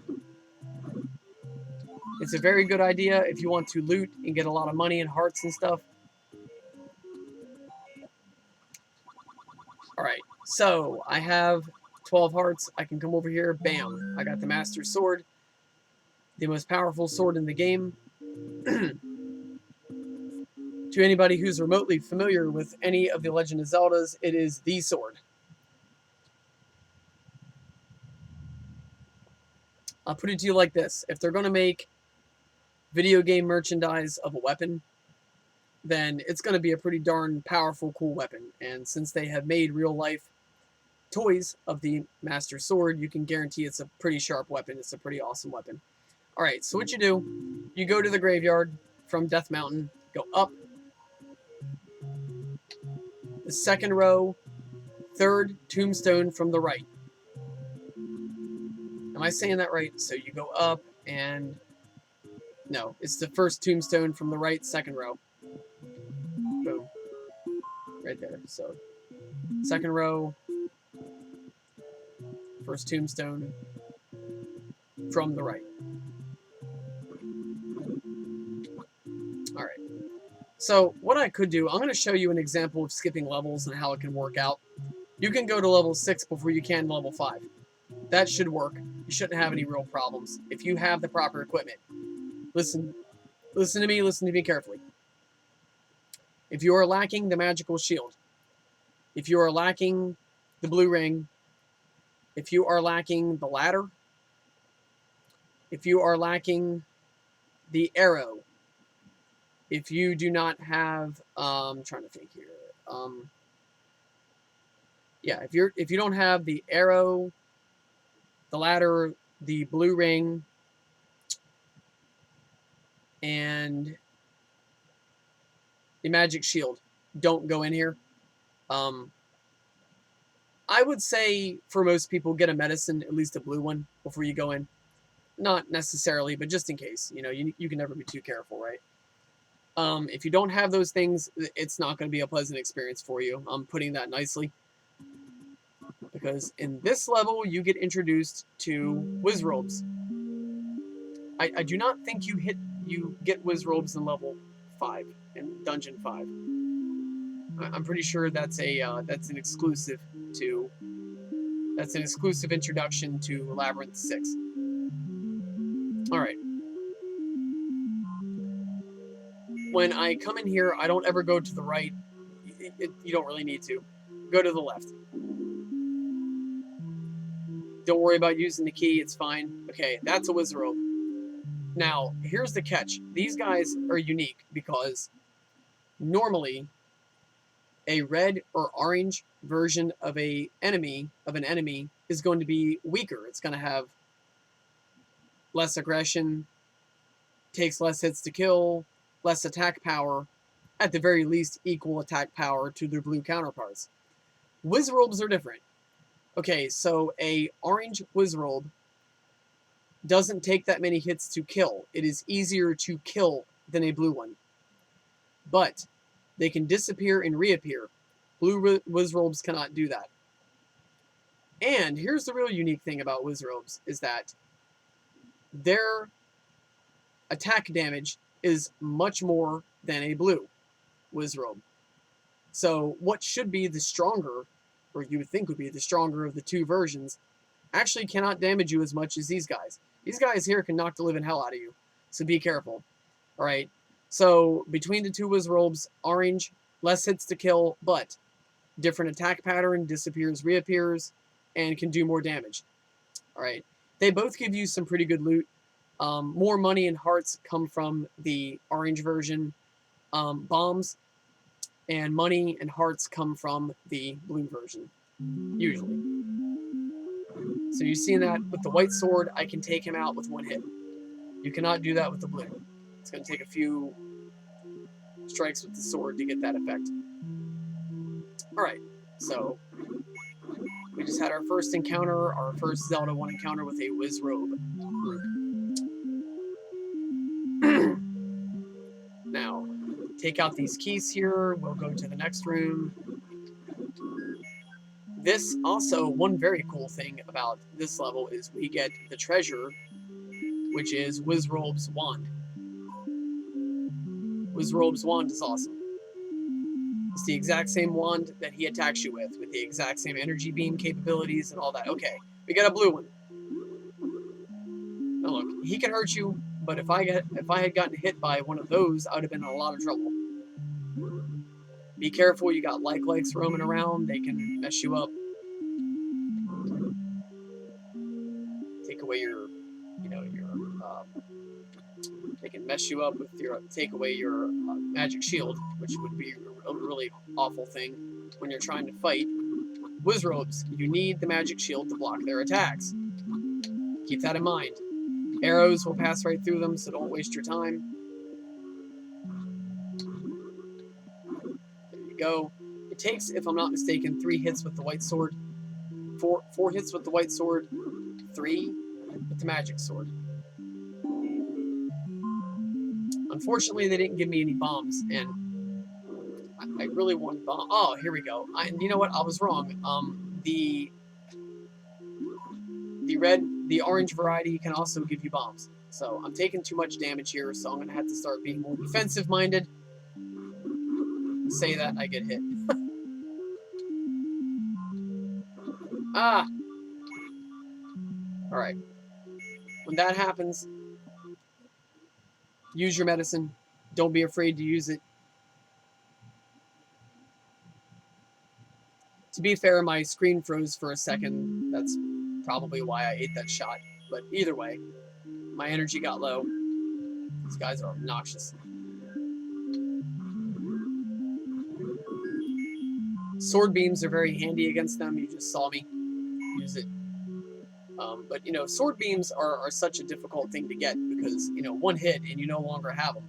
You know, one decent hit and you no longer have it. So, alright. So we're in a dark room here. Let's light things up. I'm going to light you up. Right there. How do you like me now?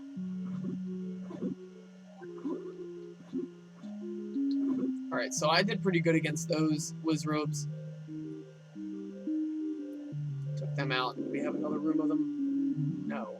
Okay, now Vire. With the Master Sword, one hit, you kill him, you get your items.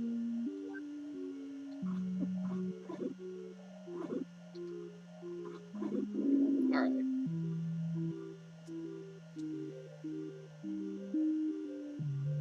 Okay. This room you got to be careful. You got them stupid lights running around. You know what they can do. So, right, if you hide underneath a doorway like this, you're good. Be careful. Blue Wizrobes can actually roam into the underneath the doorway to a certain degree. Orange ones can't do it. No other enemy in the game can do it. Only the blue Wizrobes can do that. As the instruction booklet calls them, the Master of Movement. And no kidding, because they really can access places other enemies cannot. Alright.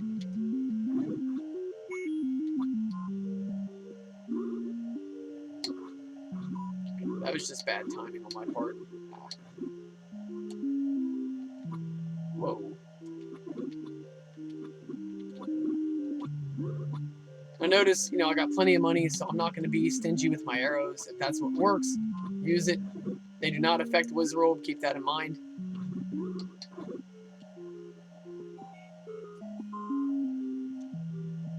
Now, I will tell you that Wizrobe's wand, as much as I have bragged it up, it's not a necessity. You don't need it to finish the game at all. But it's just a very nice thing to have, I would say, in my opinion. It's actually one of my favorite weapons in the game. I kind of wish they had brought it back in later editions, if I'm being honest. Okay, so can you bomb any of these? No. Alright. Okay. I am going on memory here.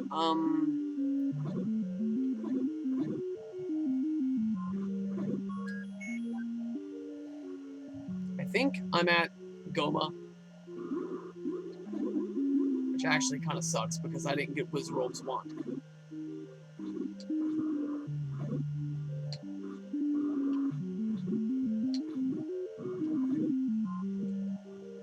Okay, so we're going up here to Goma.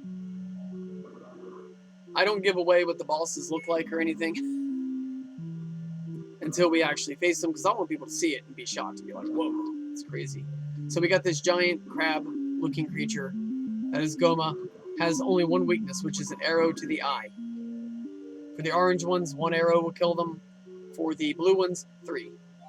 So, get my container heart. What I'm going to do, though, guys, I'm going to backtrack and get Wizrobe's wand, because that is such a cool weapon. I just simply cannot finish this dungeon and leave and feel okay with it without getting one of my favorite weapons in the game.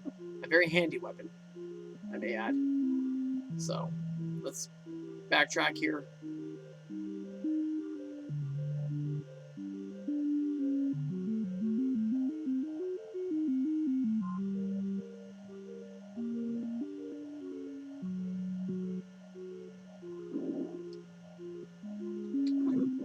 Alright. You can see with my ultra cool Mario mug, it's back to a nighttime scene because the coffee is getting cooler. Or it's getting pretty close to a nighttime scene. We can just call it dusk.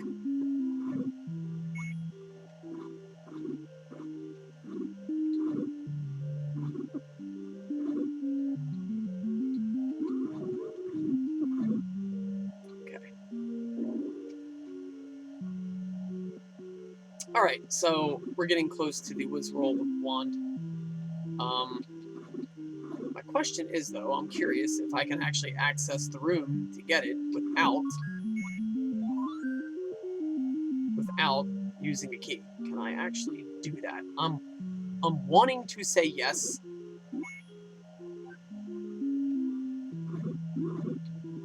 Okay, now if he had hit me right there, I'd have been hurt. I would have lost several hearts, even with the blue ring. So just imagine if you didn't have the blue ring, what would happen? I mean, you'd be in a bad way. The orange Wizrobe would mess you up. He's got one of the highest attack power of any labyrinth enemy outside of a boss. And I can bomb this room and go over here, if I'm not mistaken. Okay, come on. Fingers crossed. Yes.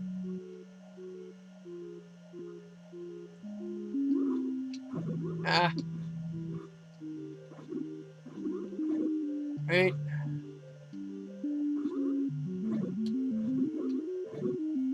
Ah.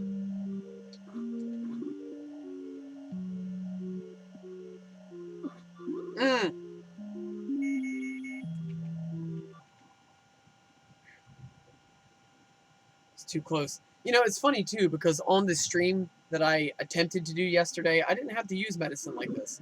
So, Zelda can be kind of a luck type of thing, too. You know, taking nothing away from the difficulty of the enemies at this point. And I'm definitely not making excuses. I'm just saying, you know, luck can be a little bit of a factor. I'm going to say it can be about 20-30% of how well you play this game. A majority of the game is skill. It is knowing what to do and when to do it and where to do it. But yeah, I mean, you can, luck can play into the game to some degree.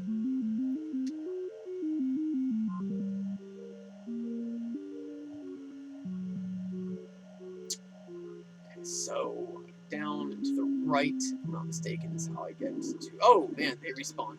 I wasn't expecting that.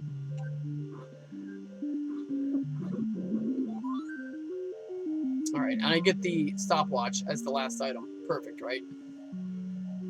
I hate that. I hate when you have a room full of tough enemies, and at the last freaking minute, you get the power-up that would have made it so easy. That would be like if you got all the way to the end of a Mario level, and then you get the invincibility star right as you're about to jump and slide down the flagpole. It's like, what is the point of that? Come on, man. Anyway, here we go. We got all the things from this level that we really need to get, or should get, or I'd recommend to get. Wizard's wand. Everybody wants to see this thing, how it works. Alright, here we go. I'm a Wizard now. Check me out. Harry Potter, eat your heart out. Boom. Now, when you throw that, you see how I'm stabbing with the rod, with the Wizard's wand? That does the same effect as a white sword. So it's a pretty darn strong attack. I recommend getting it. It's very handy tool.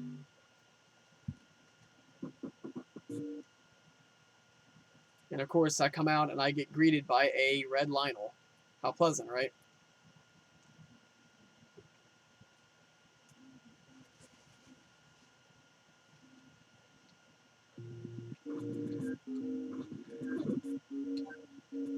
Now check out the Master Sword, guys. I just took out a Lionel with one hit. Literally one hit. A red Lionel, but still a Lionel. One hit. Look at that. A blue one. 2 hits. Tell me that thing isn't boss.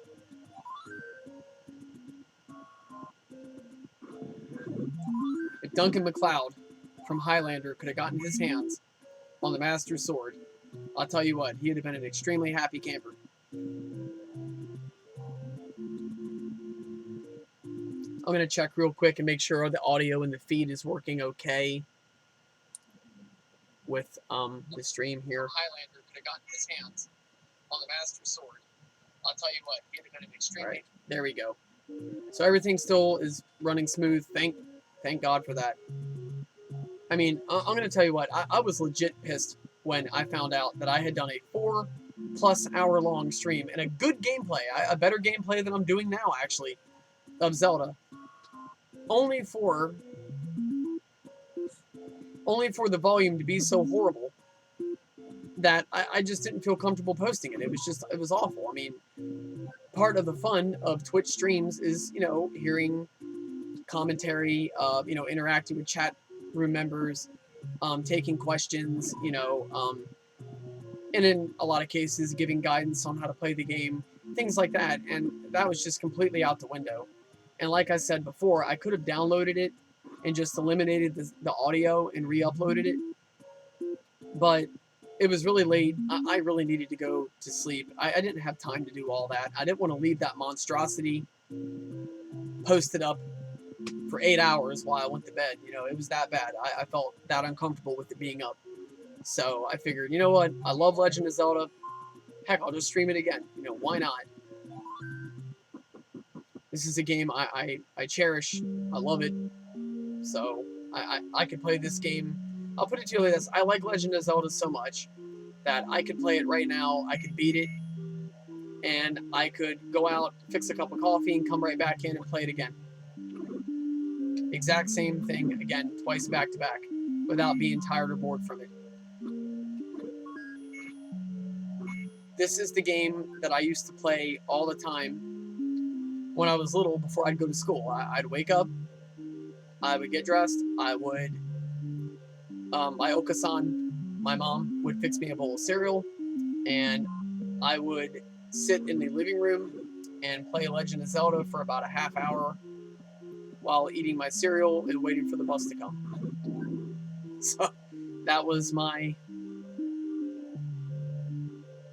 routine back in 2nd grade. All right, so yeah, a lot of good times, good memories, fun game. All right, so we got a room full of the Dango. I'm going to teach you guys a trick on how to kill these guys and be able to get the bombs without risking bad timing coming into the factor. Eat a bomb, put one in front of him, hit him with the sword. So if that moved too quick for you, I'm going to do this here. Watch. Okay, feed him a bomb. Okay, see what I just did? I fed him one. Then I'm going to immediately lay another one down. He's stunned. Hit him with the sword.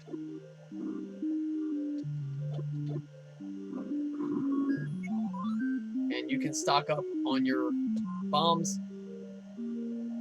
Now, one cool thing about Zelda is that, okay, eventually you get a key that has infinite uses. But there's something else you can do later in the game. You can't do it now, but you can do it soon enough, and that is you can actually gain the capacity to carry more bombs. You eventually are able to carry up to 16, excuse me. 6, no. And that would be less than what I've got now. I don't think that's going to work. Where are my math skills? I'm a teacher, and my math is that poor. That's scary. But anyway, back to reality. Okay, now, in level 5, you are introduced to the Blue Dark Knight. These guys are fun. They are more aggressive, they're smarter, and they take more hits to kill than their red counterparts. As you can see here, look at that. These guys really know how to fight, so be careful. 2 hits with the Master Sword, if I'm not mistaken. 1, 2. Versus the 1 hit that their cousins require. Alright, so I'm coming down here. This is a warp area. Alright. Where do you go? Come on. No, I'm gonna go down. See if that bears fruit. Okay, so, alright. Kill the keys here. They might drop a compass. No.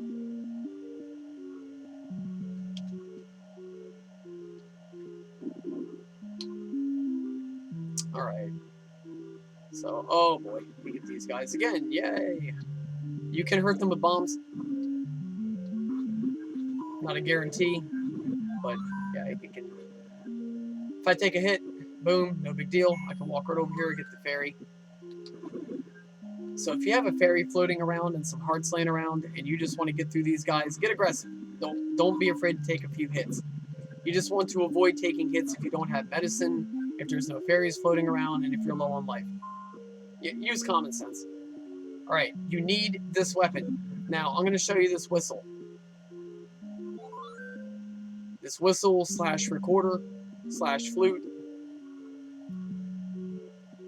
Alright, you guys ready for this? Because I'm telling you right now, what I'm about to do, I'm going to show the raw power of this weapon.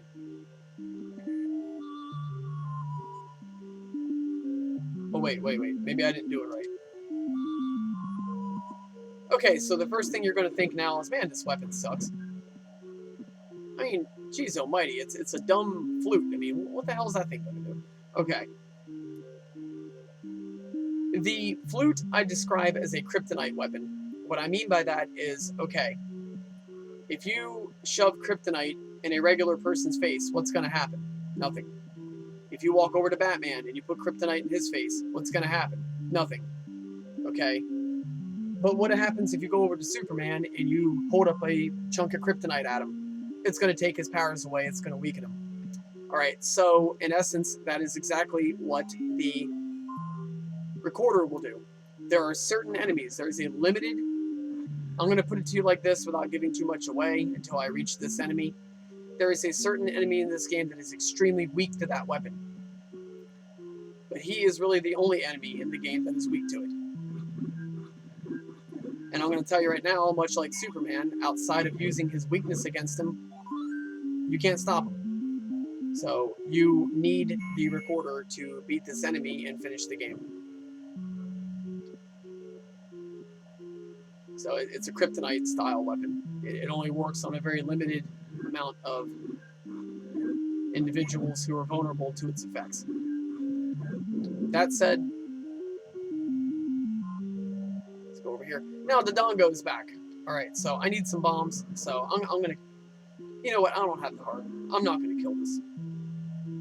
creature, you know? He don't even come after you to hurt you. What I think happened is I think Ganon kidnapped. This is my theory, okay? So this is my conspiracy theory involving why Dodongo is in these dungeons and why he is your so-called enemy. I think what happened is Ganon, he's a punk, you know, he's evil as all to be damned. So what I think he did is I think he kidnapped Dodongo. He was out in the wild, foraging in the forest, you know, grazing in the grass. You know, Ganon appears, you know, you're coming with me. And he kidnapped Dodongo and shoved him into these dungeons and said, you know what? When you see a picture of this guy, he shows him a picture of Link. He goes, when you see him, kill him, or else. And Dodongo just kind of went along with it, but had no intentions of really following up on it. So basically, Dodongo winds up in your dungeons, but he doesn't want to hurt you. So that's it. That's the theory on my theory on Dodongo. He's a kidnapping victim. He was forced into fighting on Ganon's side, and he had no intentions of really wanting to hurt you. He just did whatever Ganon told him to do. You know, if someone's pulling his strings. So now I'm going to tell you what, Dodongo in the later editions of Zelda. Now the Dodongos in the later editions of Zelda look different than the Dodongos in Legend of Zelda Part 1, and these guys will come after you and try to hurt you. They're not passive and peaceful and gentle like the ones you see here. They are mean as hell. They will come after you and they will try to put you down. And they're awful looking creatures too. In Legend of Zelda 1, they actually look pretty cool. You're like, oh, check it out, a Triceratops, you know. But in the late, like in Ocarina of Time, those cats are wicked looking. All right, so we're making our way through here. This is the mummy, right? Right? No, Gibdo. There we go with those names again. I don't know where that came from, what it's supposed to entail, what it means. But yeah, I just killed a room full of Gibdo.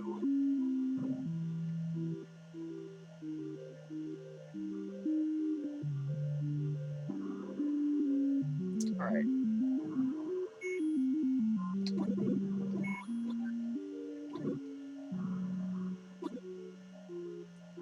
Right. That creature that I just killed, giant rabbit head, right? No, it's a Paul's voice. Tell me what the heck that means, and we would both know. You can bomb and go up here, alright? Nothing special, it's just a wizard telling you how to kill Paul's voice with a single hit, which is the arrow. Paul's voice is a strong enemy, but they are very vulnerable to arrows, so keep that in mind, please. Interesting fact.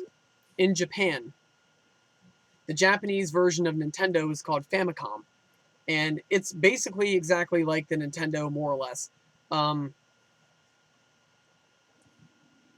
There are some slight differences, like they use floppy disks rather than cartridges, but there's another difference. They have a microphone feature in the controller. To kill Paul's voice in Japan, you have to yell into that microphone. There's actually a piece of advice earlier in the American version of the game that says Paul's voice hates loud noises. That's actually a translation from how you kill them in Japan that was brought over to the American version, even though it doesn't apply. That's why it really puzzled a lot of gamers in America who played Legend of Zelda. Like, well, what does that mean? Why are they telling me to kill Paul's voice with loud noises?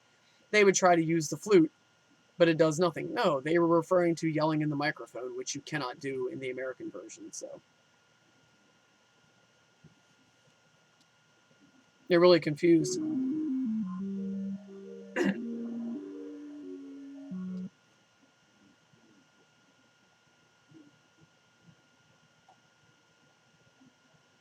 It really confused, excuse me, a lot of gamers in America. They're like, loud noises. Oh, the recorder flute. That didn't do anything. But I'll tell you who the recorder flute will do something to, and that is this cat right here. This is Dig Dogger. He cannot stand the flute. You play that thing once, it shrinks him down, then you can kill him. Takes 2 hits from the Master Sword, he's down for the count.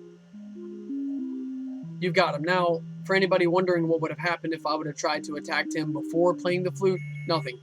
He's invincible. Outside of that, not even the Master Sword can hurt him when he's big. You gotta shrink him with the recorder. So, alright, so I just knocked down level 5. I did level 6 first to demonstrate the idea of doing levels out of order.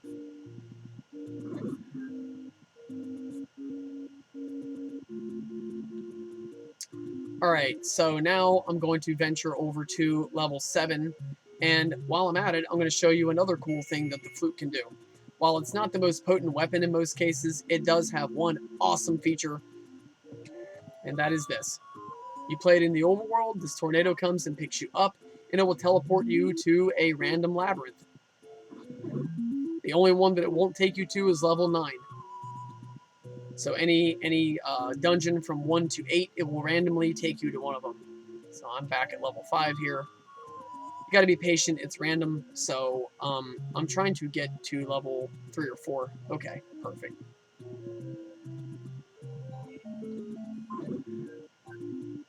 Okay. So I arrived here randomly at level 4. Thank goodness, because that's where I wanted to go. It saved me some travel time and some hassle. Then I'm going to show you in just a moment another cool thing that the flute can do. The flute is a really catch-22 weapon because as a weapon, it's really not very good, but it allows you to access some cool stuff. So I'm going to say more than a weapon, it's more like a tool. And it's a heck of a lot better to travel with it than it is with the power bracelet. The power bracelet is basically like a good item to use to travel if you don't have the flute yet. Alright. So, I'm going to go up here, and I'm going to access this lake here. Looks like a fairy lake, right? But yet there's no fairy. What do? Do you burn a bush down and it reveals a secret area? So we can try that. And nada. Actually, I could burn every one of these bushes. I'm not going to. And nothing would happen. But when you take the recorder and you play it, drum roll please. There you go. It dries up the water and you have the entrance to level 7. That is the most unique entrance to a dungeon in the entire game of Zelda 1, in my opinion. You got a Molderm, take him out. You got the Master Sword, he's a sitting duck. Alright. Alright. So level 7 is it's a dungeon that's hard, but it's not not hard because of the enemy base. Actually, you don't even get Wizrobes in here. You mostly get enemies that are similar to what you would get in level 2, if you can believe it. As you can see here with the blue Gorilla. Enemy base-wise, it's not hard, but it's difficult to find your way around. You get a lot of Dig Doggers in this one, too. That's one exception to what I just said about a lot of the enemies from level 2. You get Dig Dogger. I think you get him 3 times in this stage. You don't have to fight him if you don't want to. You saw me, I just walked right past him. Dig Dogger is another one that really doesn't come after you that much unless you go after him. Let's just see if he'll track me down. Let's see if he will. Okay, so I'm just going to stand here and wait and see what he does.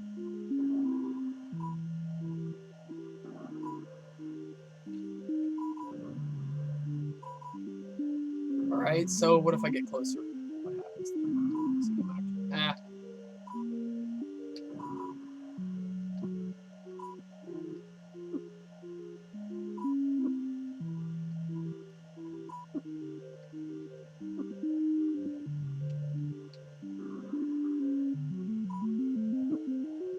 Actually, no, he doesn't come after me. He will kind of fly around me, but he doesn't aggressively attack me. So, hey, I'm just going to say it like this. If I don't need to kill him to advance in the level, and if he's not going to be a punk and come over to me and push me and be like, what now? Then I'm just going to leave him alone. So, alright.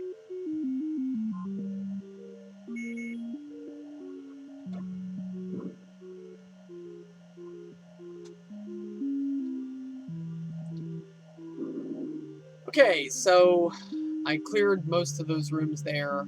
I'm going to come back here. I think I can bomb here. Right? Right? Am I right? Yep.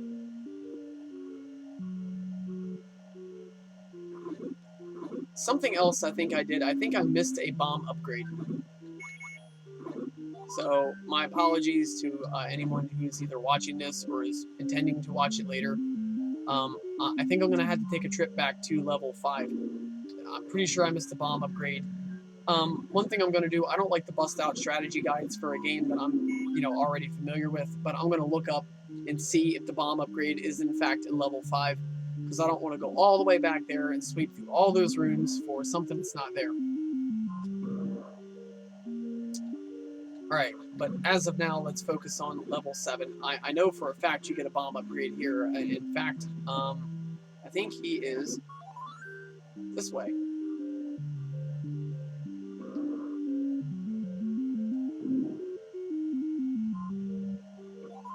Yep. He charges you 100 rupees, but he will trick you out. He gives you extra bombs and gives you bombs to go with it. So you have a higher bomb capacity now, and he hooks you up with as many bombs as you can carry all in one swoop. So if you have to buy bombs for 20 rupees, and then he upgrades how many you can carry, then really you only paid 80 rupees for that upgrade. So think about it like that. In terms of Zelda economics, that's a pretty good deal he just gave you. You actually got the ability to carry more bombs for less money than you would have spent on a magic shield.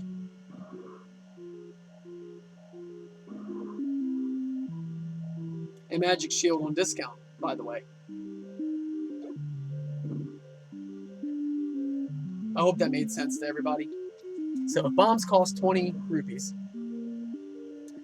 and he charges you 100 rupees to give you bombs and a larger bomb capacity, then really the bomb capacity upgrade was 80 rupees. That's less than a cheap magic shield. That's a good deal. So that's how economics works. Basically, if the consumer is gaining something that is not beyond their spending,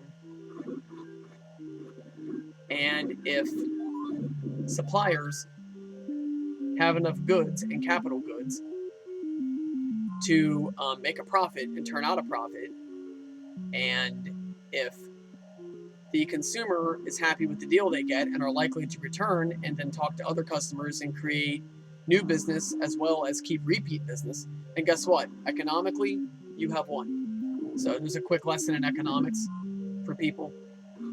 And that works similarly in the Legend of Zelda.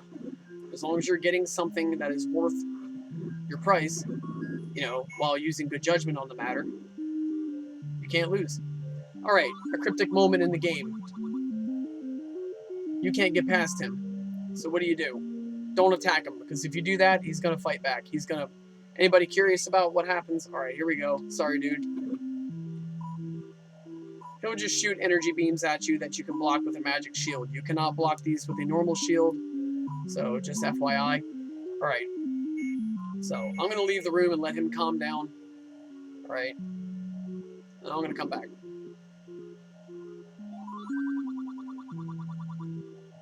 Here we go. Enemy bait. Remember I said it's not a very useful tool, but you will need it later? That's why.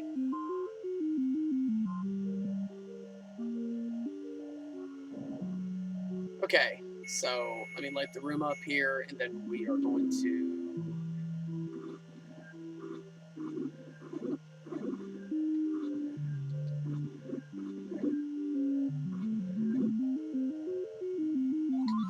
The Wizrobe Wand. I'm going to demonstrate how it comes in handy. Okay, so, boom. I got hit. I can't use my sword, but boy, I can tear him up. with a weapon as potent as the white sword. Okay, remember those blank spots in the maps in the dungeons I told you about? Well, you got one here at the tip of the head. Doesn't look like you could access anything, but lo and behold, you can. Usually it's a coin room, but there's an exception to that rule too. I'm going to demonstrate that here in just a second. Watch this. You can save your keys, take a shortcut, go through here. All right. Now, what's going to happen is, shouldn't complain though. It could be a room full of dark nuts. So, I actually think Gorilla's a pretty cool villain. I always liked him. Always thought his boomerang skills were neat. So, I'll take it. Okay, so here's what we're going to do. We're going to clear this room. And I'm going to use my new bomb abilities here, my new bomb capacity. I'm going to take some jokers out.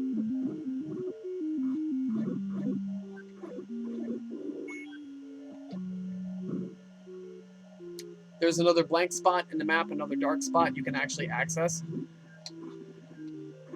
And you can come right over here.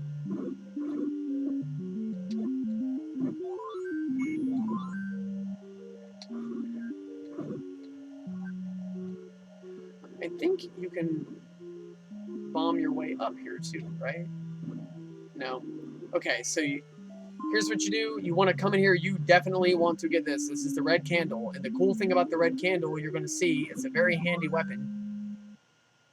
It's kind of weird with the candle because the flame attack itself is actually weak.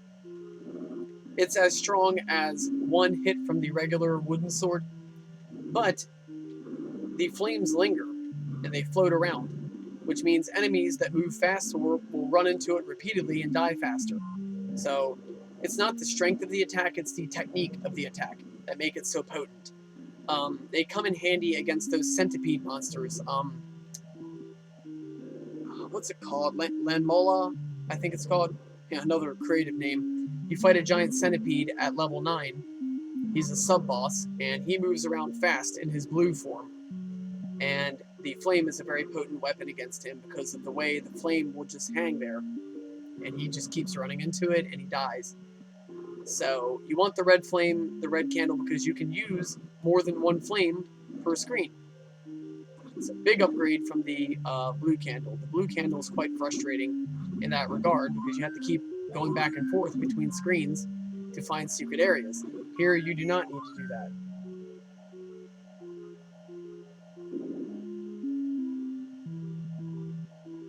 One thing you could do, arguably,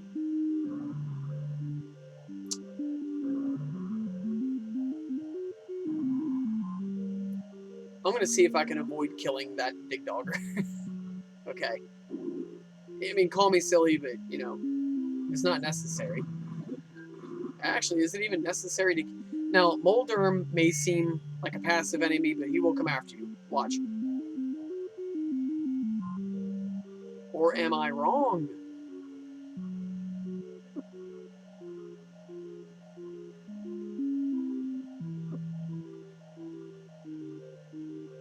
Oh, he doesn't. Okay, so he's another peaceful so-called villain. No, but you gotta... No. Whatever. So, okay, I guess I'm gonna have to take down Dig Dogger here. I'm gonna have to bust out the whistle and...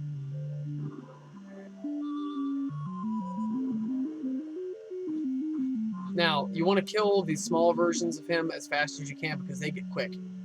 They are vulnerable to different weapons, if I'm not mistaken. I think the bomb here can do it. Yep.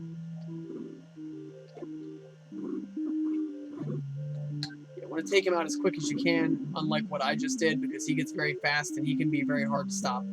So I kind of got lucky with that one. All right, so what am I doing here?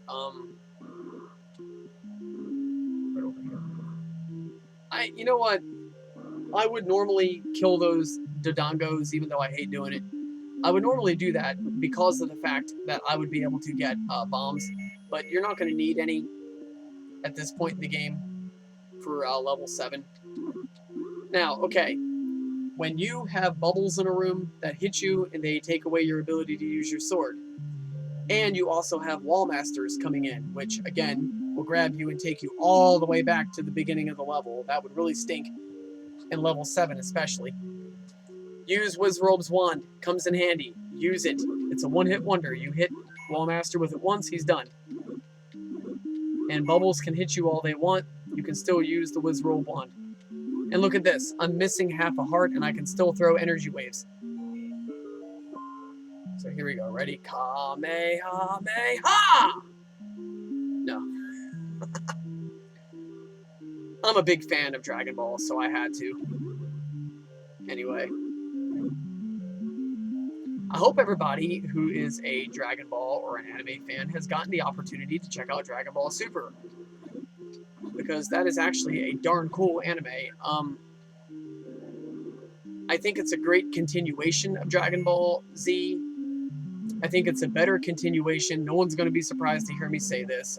I've heard it hundreds of times from people all across the board. It's a much better continuation of the series than Dragon Ball GT. A lot of people are probably going to want to jump through the screen and choke me for saying this, but okay, now, one thing, let me pause right there. You fight Aquamaris again. Remember how I said you get a lot of repeat villains from the second level? Well, you get a repeat from the first, actually, at the end. So you could say that the 7th level is like, it's very similar to the second in terms of the enemies. It is similar boss-wise to the first, but the level layout itself is similar to the 5th. So it's a unique blend of different dungeons all put together. But anyway, a lot of people would want to hit me for saying this, but I liked Dragon Ball GT. I didn't completely hate it. I do know it could have been done and executed a lot better, but I will say that Dragon Ball Super has really outdone Dragon Ball GT on about every level.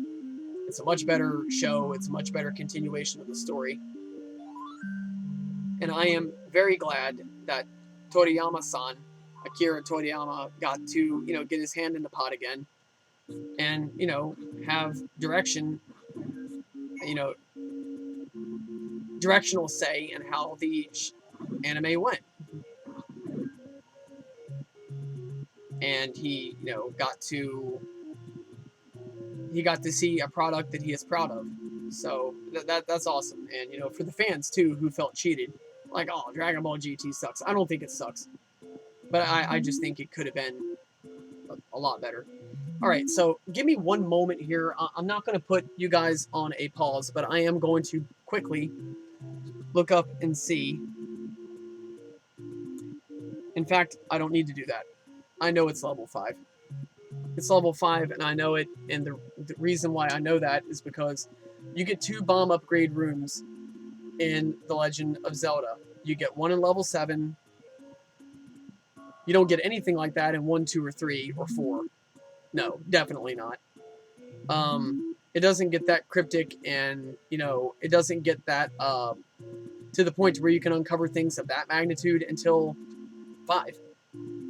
So 5 is where you're going to notice things really start picking up in terms of Zeldaism. Difficulty, harder villains, more cryptic stuff, more secrets, all that kind of thing. So it is level 5, so very sorry to do this. It's weird because the audio for tonight's stream is perfect, but my gameplay is, I'm going to say it's good but not great. Last night the audio was so horrible, and I arrive at level 5 on my first attempt. How awesome. Last night the audio was horrible, but my gameplay was incredible. So, come on, man. Why couldn't I have both in one stream? Come on. It's crap. Alright, so I'm going to go ahead here. I'm going to bite the bullet, and I'm going to use my key. I'm going to go in here. Boom. Oh, no, it's not him. I thought it was the wizard who gives you the extra bomb capacity. It's not him. Dang it. Another thing, too, that should have gave it away to me that this is the labyrinth that gives you the extra bombs is the fact that these guys are here. Yeah, Dodongo only appears in levels where you get bomb upgrades. That's something I'm well aware of. I can't believe I didn't remember that. Ah! Okay, come on, Mike. Come on, come on, come on, come on.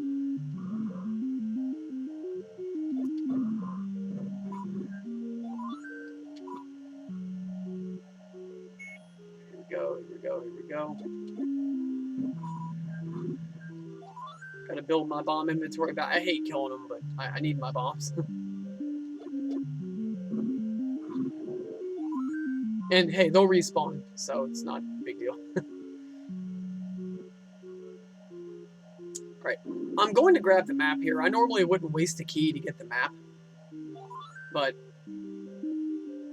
I wouldn't waste a key to get a map unless I'm in dire need of the map, and here I don't really... I normally wouldn't say I am, but since I'm having trouble locating something, I'm going to get the map.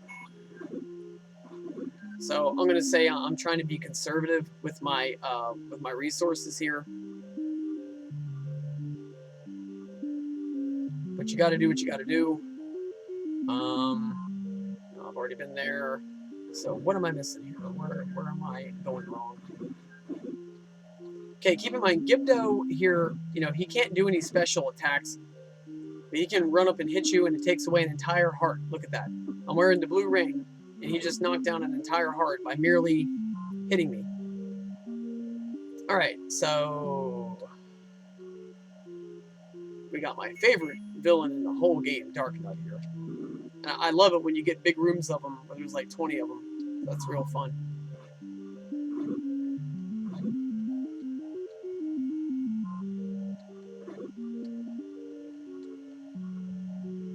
Okay, so I'm wanting to say the area that I missed is up here.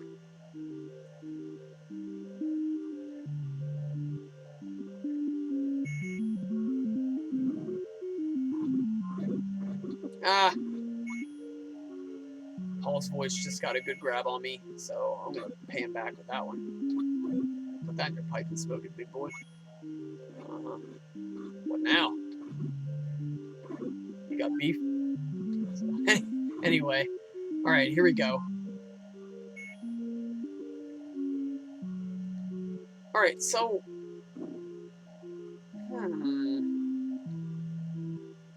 I am... Man, if I'm wrong and this is not the level where you get the bomb upgrade, I'm going to be very embarrassed because I was darn sure this was it. I do know there are some rooms I didn't venture into. So that could also explain the reason why this is happening.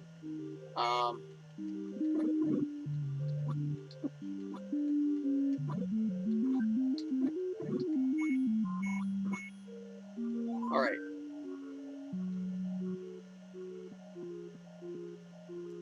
So, maybe here? No, it's not going to be here either.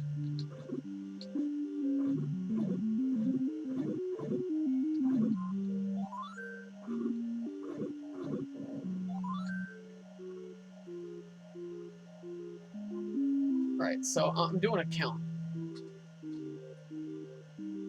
It's 1, 2 at the bottom, 1, 2, 3, 4, 1, 2, 3, 1, 2, 1, 1, 2, 3, 4, 1 down, 1 up. There is one room I have not accessed, and I'm pretty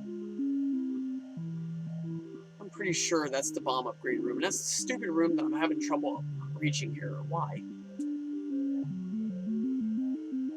Maybe here?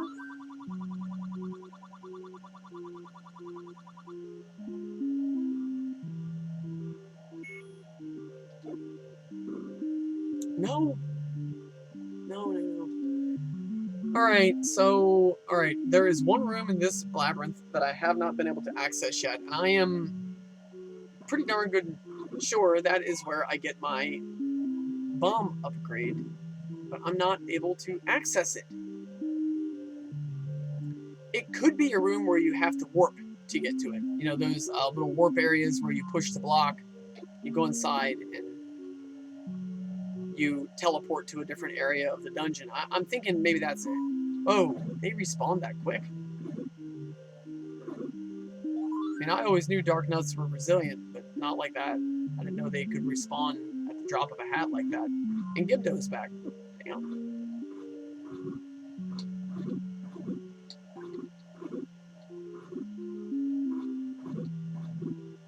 Alright. To do.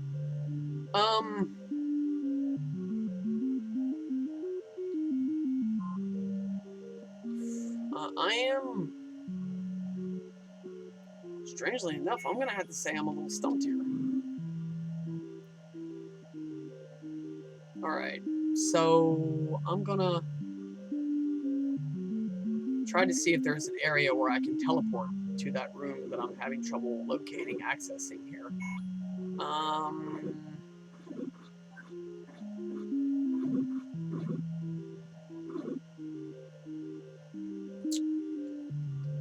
Oh, wait a minute. Hold on. Maybe I can bomb through this wall. Let's check it out. No! Dang it. Alright. Okay. I don't need to really mess with them. No, I don't need to go there either. Where do I need to go? Okay, come on, guys. Gang up on me like that. Thought you all were cool. Alright. Go there. I did. I go here.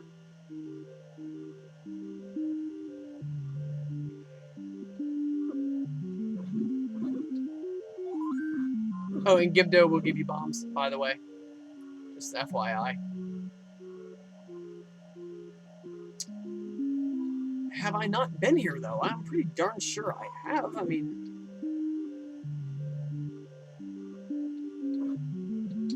Another thing to learn, you can't push blocks in a room unless you kill all the enemies first.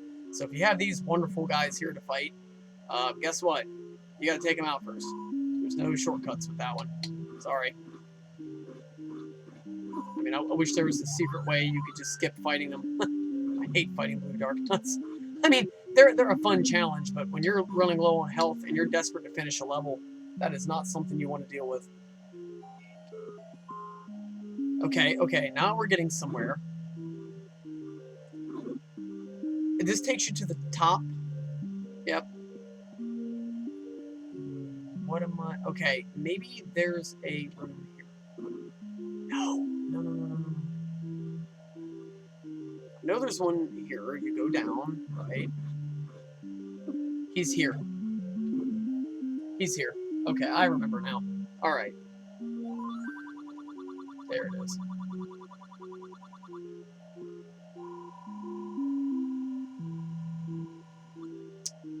Alright.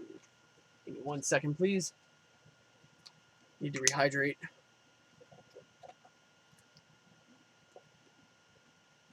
Running around in all these dungeons and backtracking has made me quite thirsty.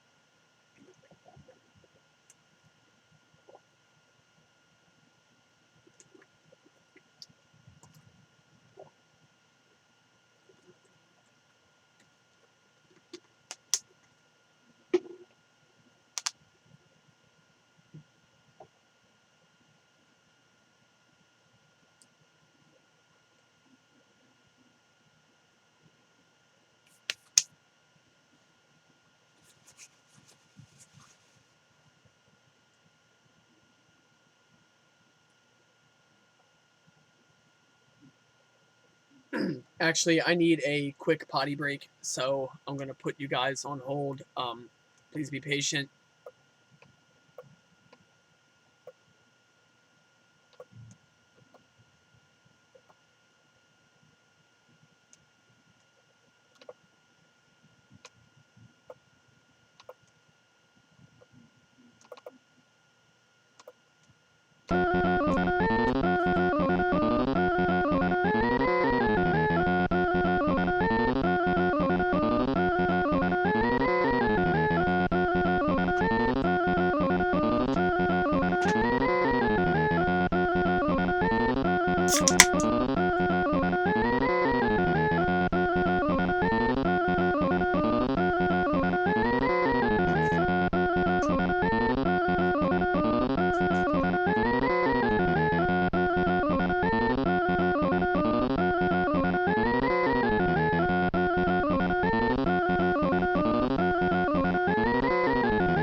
Okay, thank you for your patience. Welcome back. All right, let's go and we're going to hit level 8 now. You know what would be really cool? I can't believe I'm saying this, but if there was a wall master who could pop out of the wall, grab me, and take me back to the beginning, that would be so cool right now.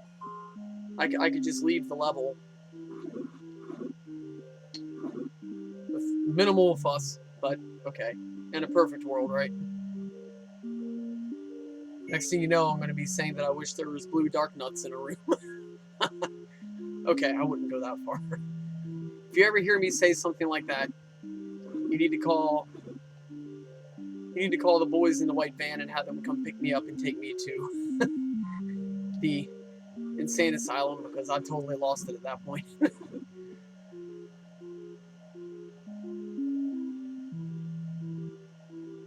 If you want confirmation that I've lost my mind, wait for me to say that I want to encounter blue dark nuts. If that phrase ever comes out of my mouth in a serious manner, it's official. I'm insane.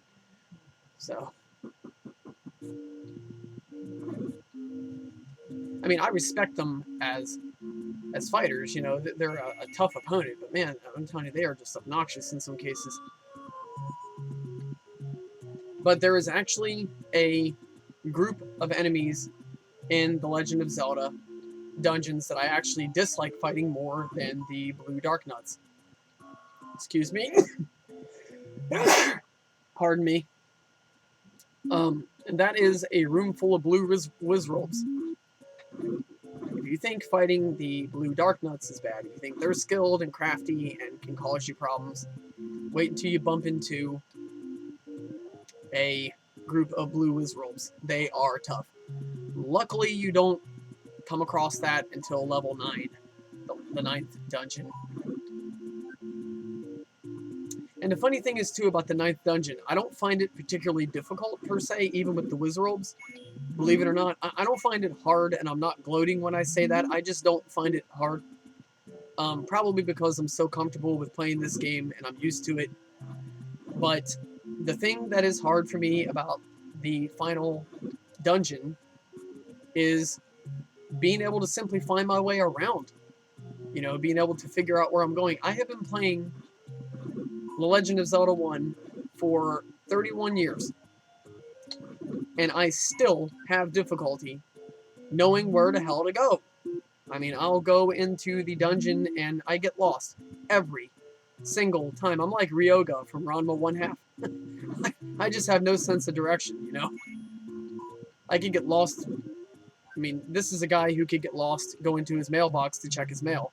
Well, I'm probably worse than that when it comes to level 9 of The Legend of Zelda.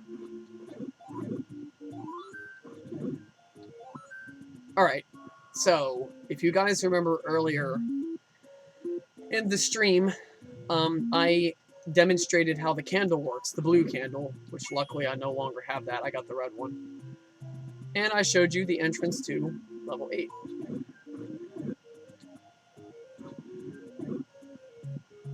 Alright, so here we go. We are at level 8.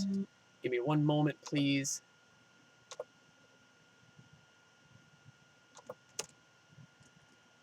And, alright, good to go.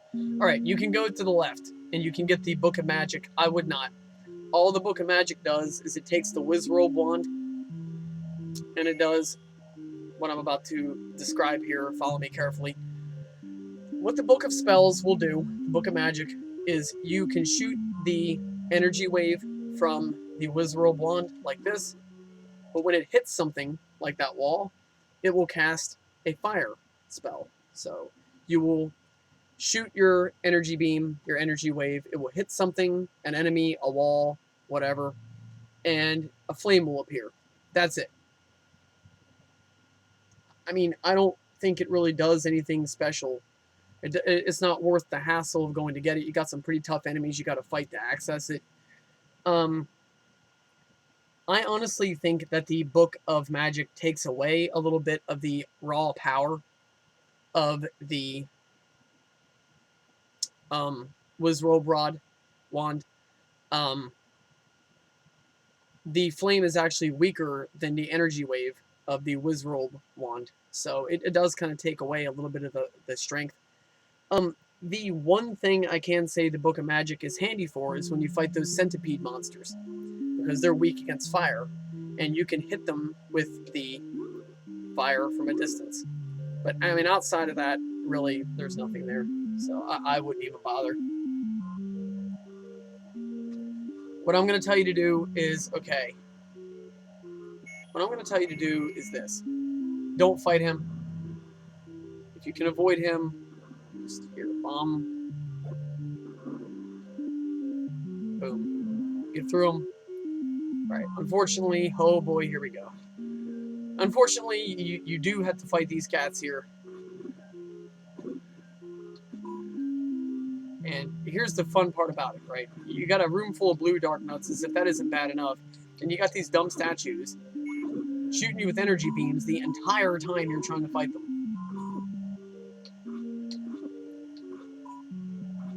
And those energy beams tend to knock you into the dark nuts, and then they stab the heck out of you. So they tag team you. And I was doing pretty good up until this last one. There you go. Alright. I wouldn't go into that room. I would go straight up. So go up. You want to go up. Up, up, up, up, up, up, up, up. So, alright, got my bombs. Alright. You don't really need to kill all of them. I wouldn't bother. Oh, jeez. Seriously, man. Now, a point of advice. If you have a room full of two statues in it that want to shoot energy beams, stand in between them. They can no longer shoot you. Problem is, though, the dark nuts will come over there and stab you.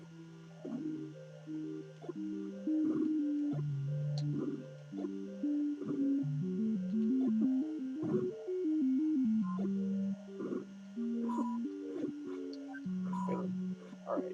If you have a lot of bombs and you have a high bomb capacity, I will tell you right up front, they're a great weapon to use against the dark nut. Oh, whoa, whoa, whoa. Dang it. I should have...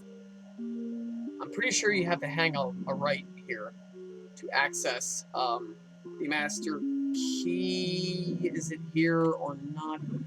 This is either the master key or access to go towards the final boss. No, I don't want to go there yet. I need to get out of here. Of course, Blue Dark Nut's going to be a punk and cause me a bunch of problems.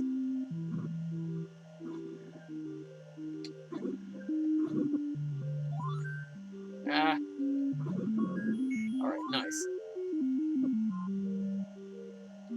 Okay, so pretty tough room, but they hooked me up with some good loot, so I'm not sore about it.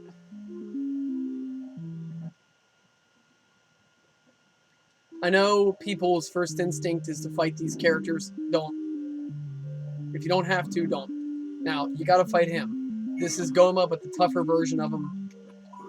Okay, he is completely invincible unless you shoot him in the eye with an arrow. He is only vulnerable when his eye is open.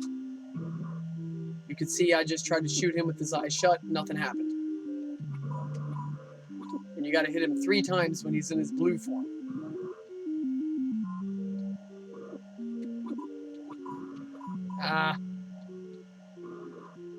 And this one's hard too because you got energy beams coming everywhere. I mean, like you have an energy beam from the top, the bottom, left, right. Whew. So yeah, you're gonna have your hands full with that one. Okay, so oh man, check that out. I just did a Paul's voice shish kebab.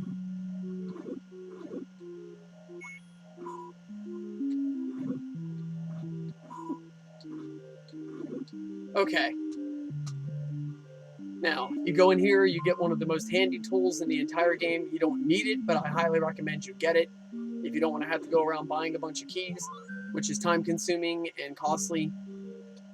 That is the master key. That master key is handy because when you get it, you no longer need to buy keys. That is an infinite amount of keys you just got.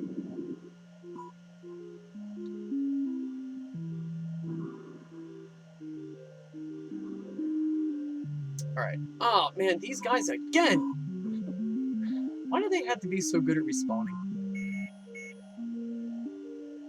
Why can't Dark Nuts just suck? Why can't they just be a little wimpy and be like an, I don't know, like an Octorok or something, man? They gotta be all hard edged and tough and can take all kinds of punishment and know how to fight you back. And they are just, these guys here are a beginner's nightmare. I'm gonna tell you that.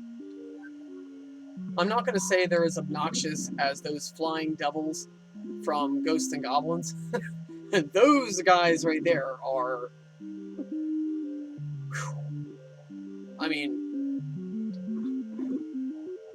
those guys, those flying red devil characters from Ghosts and Goblins, both the arcade and the Nintendo version, both versions, have terrorized unsuspecting gamers for decades.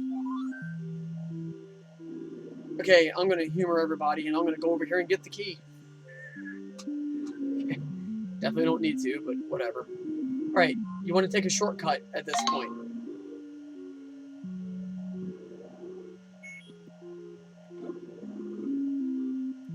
You can simply bomb up here. You can access Gleeok. He is your enemy for level 8, but he is a 4-headed edition. Okay, I got plenty of life. I can be aggressive, but I'm going to be crafty and show you some of my skill here. I'm not saying I'm all that. I'm just saying, you know, I do have some reasonable amount of skill with this game. I'm going to show it here. So we got 3 heads roaming around. We got 1 head still attached. There we go. So once I got serious, I absorbed 1 hit. So anyway, there we go. All right, boom. Excuse me just for a brief moment.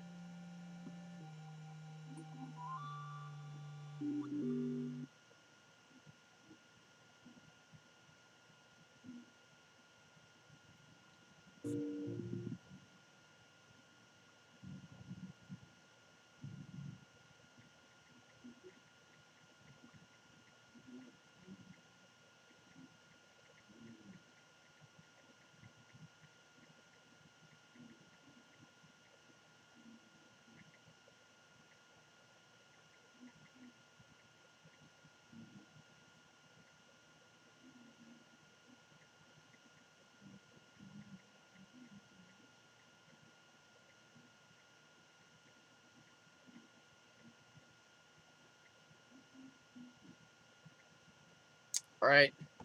So I'm telling my friend that I am streaming.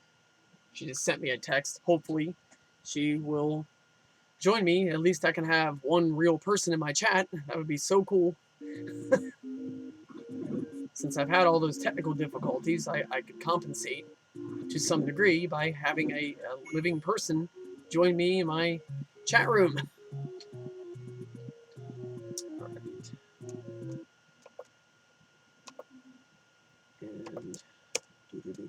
And okay. All right. Okay, now, do I want to take a shortcut to the level 9? I'm going to say no. Here's the reason why. I want to have plenty of money when I get there because I'm going to need arrows. You need arrows to kill Ganon. Okay? Now, I'm going to be honest with you guys. I don't find the Ganon fight hard. And again, I'm not gloating or anything, but just to my opinion, it's an easy fight. The only thing is that you need to make sure you enter with proper equipment. Don't be going in there thinking, oh, you know, Mike here said that Ganon's an easy fight. I can just walk in there and just kick his ass and that's it. It doesn't work like that. With Ganon, you have to have the proper equipment. So, if you want to put the boots to Ganon, you need the proper equipment, which is going to be the silver arrow. So you need to have your bow, your arrow, and specifically, you need to explore the wonders of level 9, which is easy to get lost and confused in, and find the silver arrow. So that's going to be #1 priority once I get there. And I need to have, you know, I need to have money to be able to fire my arrows off without running out. And I might need to go buy medicine again. If I get roughed up pretty good and I have to, you know, vacate the dungeon, have to vacate the dungeon, then I need to go buy medicine, need money to do that. So, and I'm going to be honest with you, I don't find the villains in the level 9 dungeon to be particularly generous with what they give you in terms of money and things like that. So, okay, you go in here, you get ripped off 30 rupees. Don't go in there. Since he doesn't have State Farm, he is going to make you pay his door repair fee. So don't get caught in that web. Alright, I have a blue water. I don't have any medicine. Oh, man, I am really, really, really glad I took the time to look at that. That would have sucked. Jeez almighty. I would have went all the way in there. I would have probably gotten roughed up at some point. Probably by a room full of wizrobes. And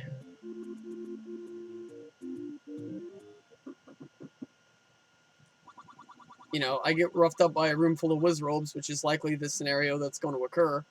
And I go to have my medicine, and I have nothing. That would have been great, right? So,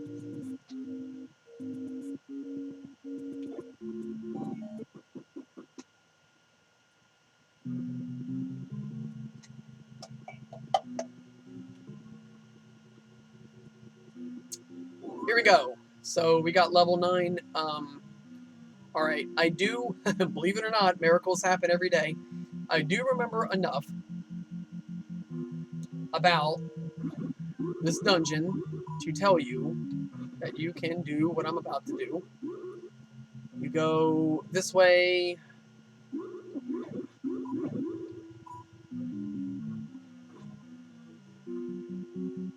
go up. Man, I'll tell you what, this is a wizrobe gathering place, man. They need to get lost. Get out of my face, out of my life.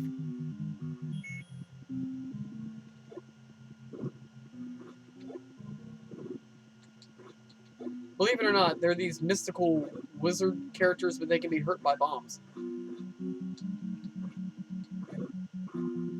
That's very similar, in a way, to how, if anybody's ever seen Suicide Squad, you'll remember the Enchantress and her brother. They're these mystical wizard witch characters, but they can be killed by explosions.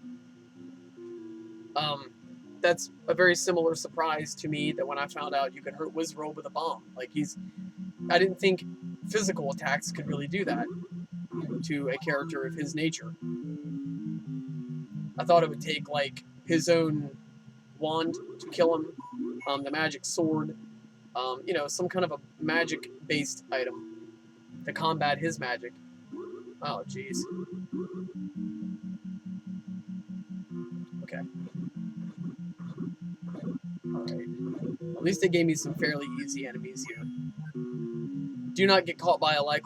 If by all means, try to avoid that, because if you get caught by one of them, they have the ability to, okay, here we go. Those Landmola creatures I was telling you about, the centipedes. This is the red one. They're fairly tough. They're pretty aggressive, but they're nothing like the blue ones. The blue ones are a real pain.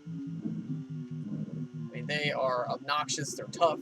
It takes several hits to kill them, kind of like these guys here, but they're just a lot more aggressive.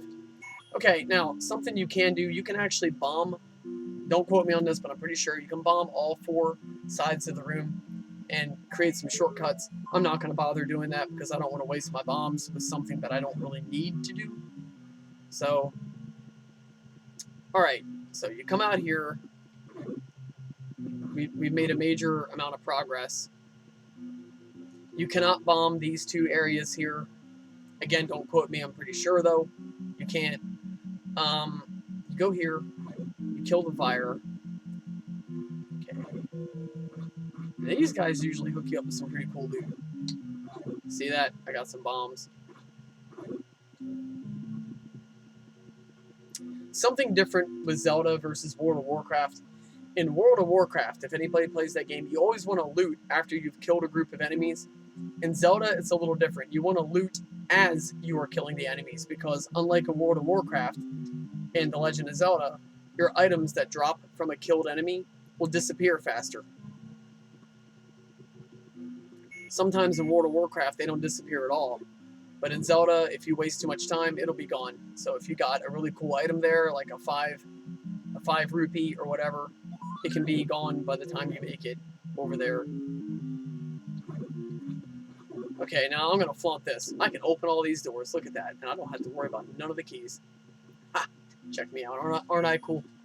I got the VIP key membership. All right. So, which way do I? I'm looking for the silver arrow. If anybody's wondering what I'm doing here, that is my goal as of now. I need to get my hands on that silver arrow.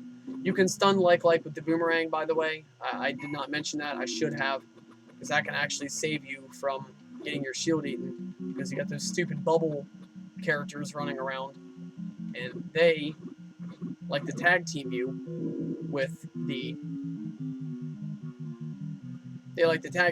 bubble character, or with the like. The bubbles and the likes will work together and give you all kinds of heck. Okay, boomerang does nothing against him. That's pretty predictable, right? But this does. Look at that.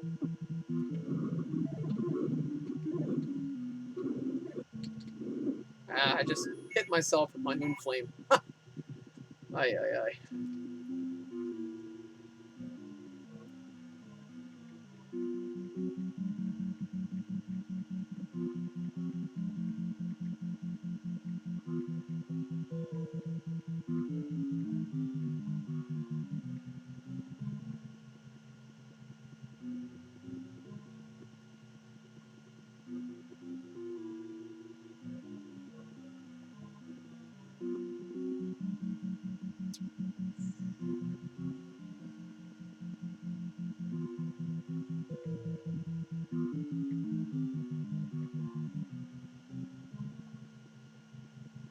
All right. So, all right, I'm going to venture over to this room and see what's in here. Oh boy.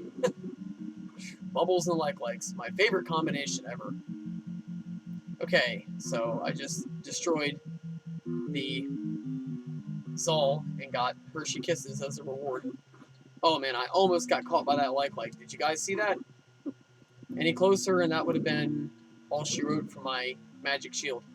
Keep in mind, with a like, I don't encourage people to get caught in them naturally, but if you do find yourself in the clutches of a like, if you're able to get out of their grip fast enough, they cannot eat your shield. They have to have you for about 3 seconds before that takes place. So if you get out of there before approximately 3 seconds, you can avoid having your shield eaten.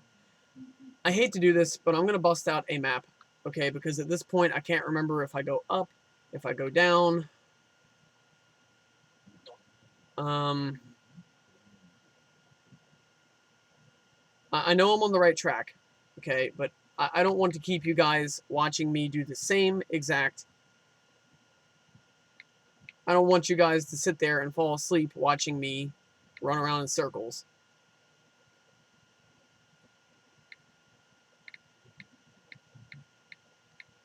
Now, I'm going to warn you guys, with some of my future streams, I'm sure that's going to happen when I'm playing a game I'm not so familiar with.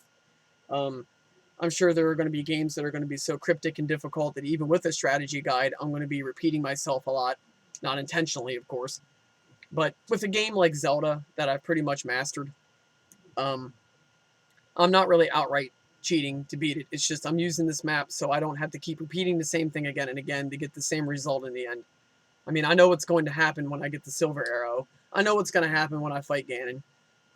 So, it's not like using this map is giving me any significant unfair advantage or whatever.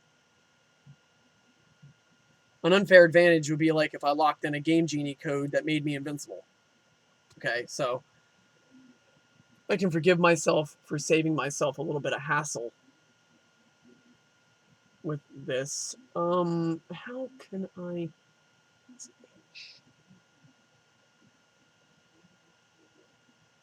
Which is going to take me where? No, if I go this way, I can access...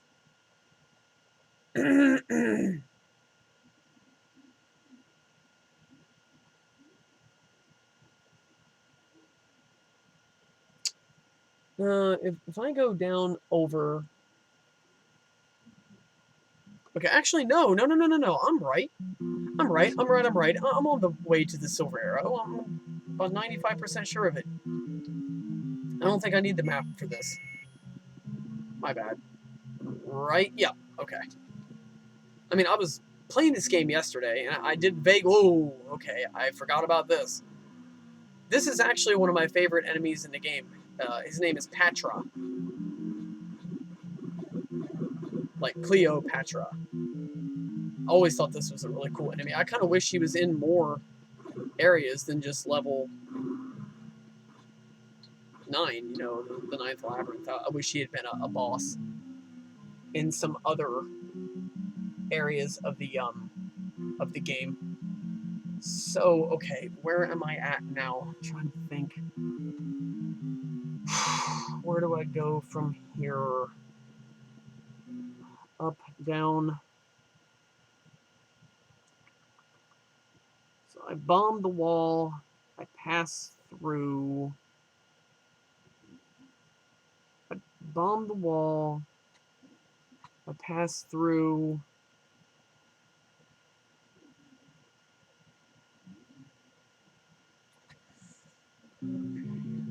Well, I got plenty of bombs, so I don't really have to be too paranoid about using them. No! Okay, so if it isn't there, I'm trying to do everything but look at the map. I really don't want to do that because I should be able to do this, honestly. Come on.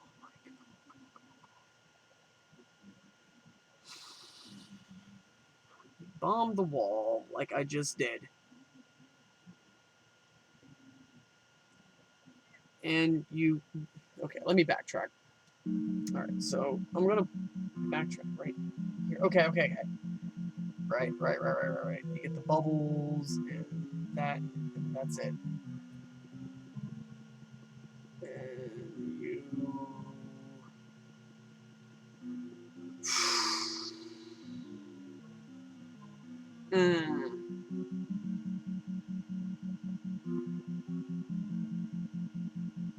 I'm gonna go up. I'm just gonna see what happens if I go up here. Oh, jeez.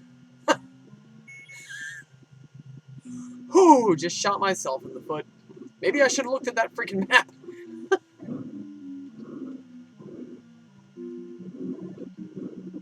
I mean, I can't say I completely dislike this enemy. He's unique, but I like his row. Whoa, I'm gonna die if I don't.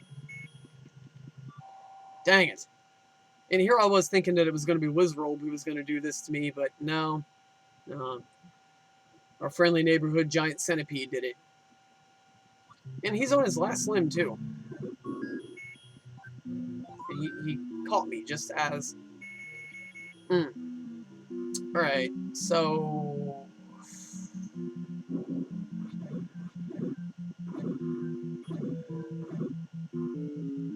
Alright. Okay. So... Eye of the Skull has a secret. I think he's talking about the red ring, if I'm not mistaken. Alright, so I'm back into... This was where those red Lanmolas were, the giant centipedes.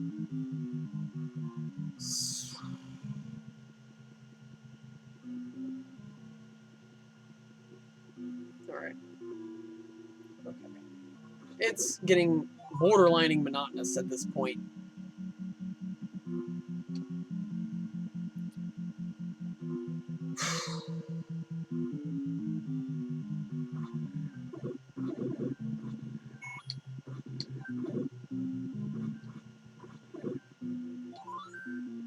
Alright, I didn't go down here, to be fair.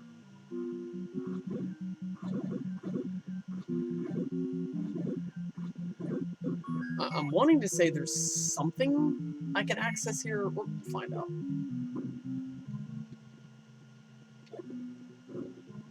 Yes! Now we're talking. Now we're cooking with gas. Alright.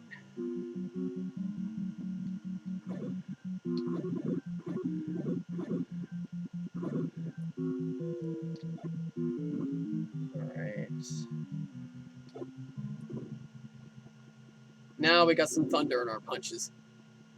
Here we go. Oh, psh, I spoke too soon. Okay, that took the wind out of my sails. Okay, there is one area that I haven't messed with yet. And I'm sure some viewers are going to notice it. They're going to say, hey, you know, that little spiral design warp right here, you didn't go to the right. And I did not. So let's check it out. This is a Wizard room, if I'm not mistaken. Oh, at least it's not a whole bunch of them. It's only 3. I don't think I have to fight them. I think I might be able to get away with just dodging them.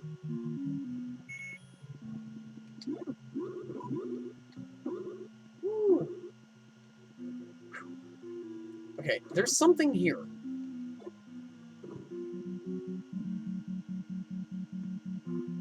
Ah. Dang it. Okay, I'm going to have to bust out some dodging skills here. That was good. I gotta give myself credit. That was pretty skillful.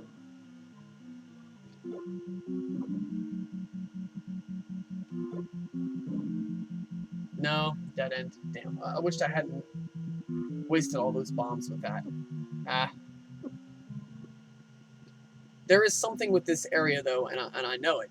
There is something about this area. I can't put my finger on what it is, but there's something about it that makes it something I would definitely want to access.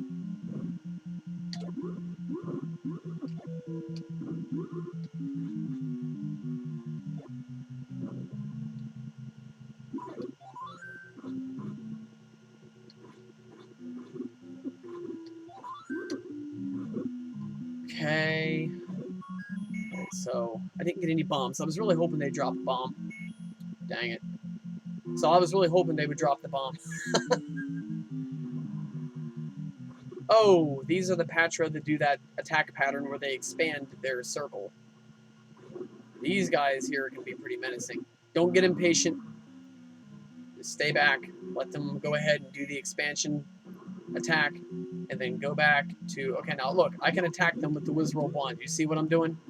The energy wave won't hurt them, but the wand itself will. So is he going to do the attack? So apparently his attack pattern changes once he gets down to a low amount of soldiers here.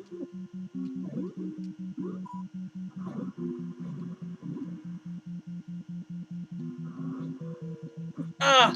How did that just happen? I just blatantly let him hit me. Shh. Whatever. Whatever. Alright, now... okay. This room here, I know you need to go in there. But my question is, though, where does it take me?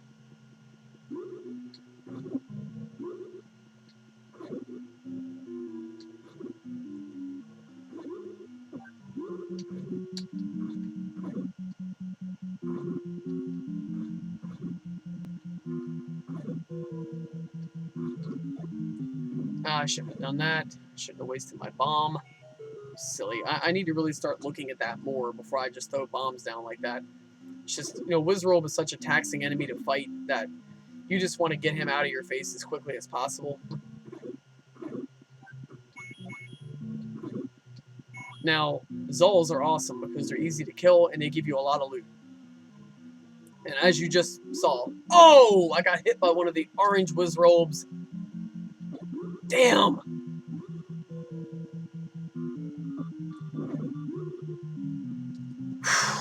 That sucks.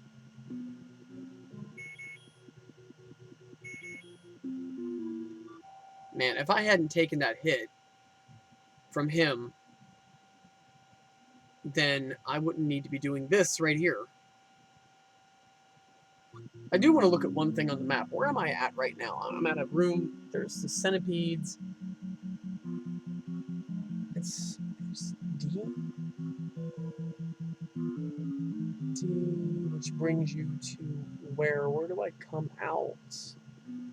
If I go in there, where am I going to come out? That's my question. D is going to bring me...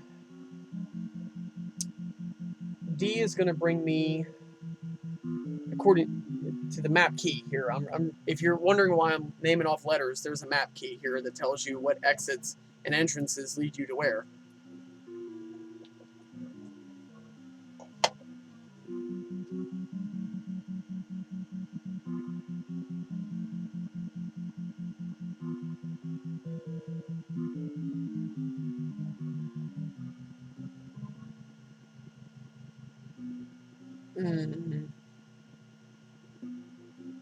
So if I enter there, where will I come out? That's the question. Because I don't want to be running around on a wild goose chase here, and I definitely don't want to fight Ganon prematurely. Actually, hold the phone. Wait a minute, wait a minute, wait a minute, wait a minute. I don't think I need the map either. Okay, sorry guys, I'm going to roll the dice. I don't think I need the map. I think I got something just on memory. Not that the map was helping me anyway, it was just kind of making me feel a little more confused.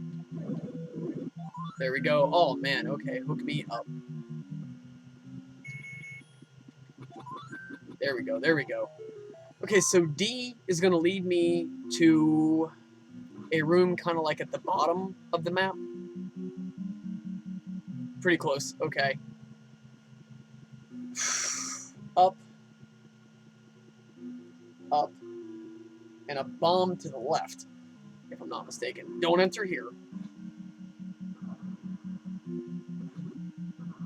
This patch right here doesn't give you any items either, dang it. Patch is supposed to give you a map, but I have not encountered one yet who ever gave me any stupid map. So I would say right now, if you don't have any medicine left, and you want to finish the game, don't fight him. Just walk past him if you can do that. You do, however, have to kill these likes here in order to... Oh, and I don't need to bomb that. It's the door. I thought I had to bomb the left side of the room there to get the entrance, but I don't. Okay, so... Alrighty. Alright. So all I need to do is just kill these likes. And I can enter here. I think I go through here.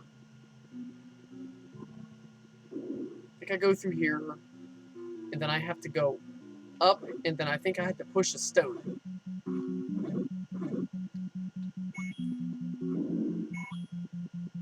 Or do I bomb the wall? Come on, come on, come on. Do I go up or do I bomb the wall? Do I go up or do I bomb the wall? Well, can you bomb this wall? You know what? I've only got 3 bombs left. I'm not going to risk it. This is a key door, so it won't shut behind me.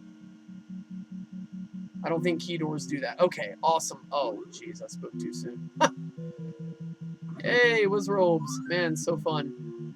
Sometimes if you leave a room and you re-enter, the enemies will respawn as a weaker version of themselves, so I might be lucky here and get a yellow Wizrobe. Or an orange one, or whatever. No, there's still 2 blue ones. Yay. I will say this. In a room like this, they're easier to kill because they teleport, and when they teleport like that, they're vulnerable to strikes and cannot hit you back. So, right there, I think you bomb here.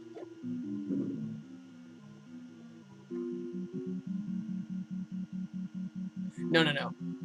The silver arrow is always to the left.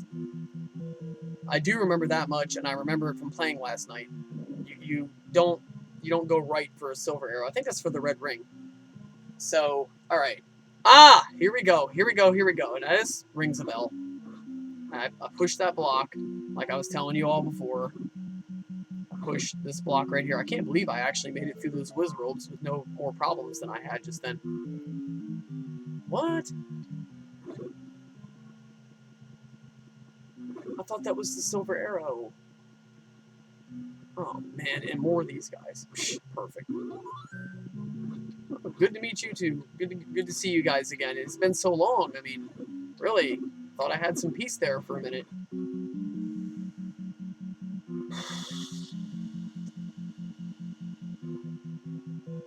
There must be... Alright. Okay, so... Where do I go from here? Can't go up. Left? Yes. Down? No. Right? Okay, good. Okay, well that's good though. I mean, a lot of people might think, oh man, only one way out. But that's good, because that gives me some sense of direction. I can't go up, down, left, or right. I can't go up, down, or right. I can only go where you see me going right here. That's my only choice. So that's good. At least I'm not going to be running all over the place. Which I hate that. It gets boring, monotonous.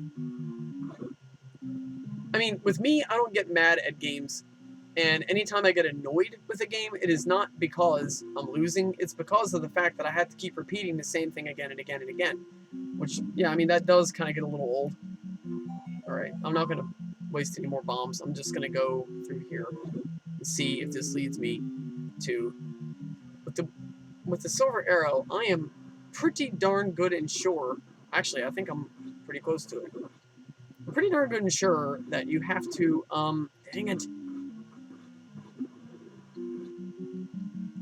You have to go up and you have to push a block to get through there. I think with the red ring, you have that little...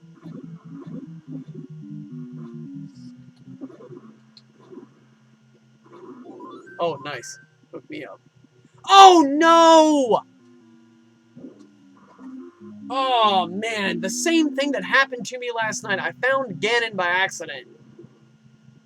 And I can't win. I can't kill him without the silver arrow. Damn it all. That sucks. Okay, you know what? I'm not even going to entertain this. I'm not going to let him kill me. I'm going to show you what happens. Okay, when you fight Ganon, here's how hard it is to beat him. Ready? You hit him once.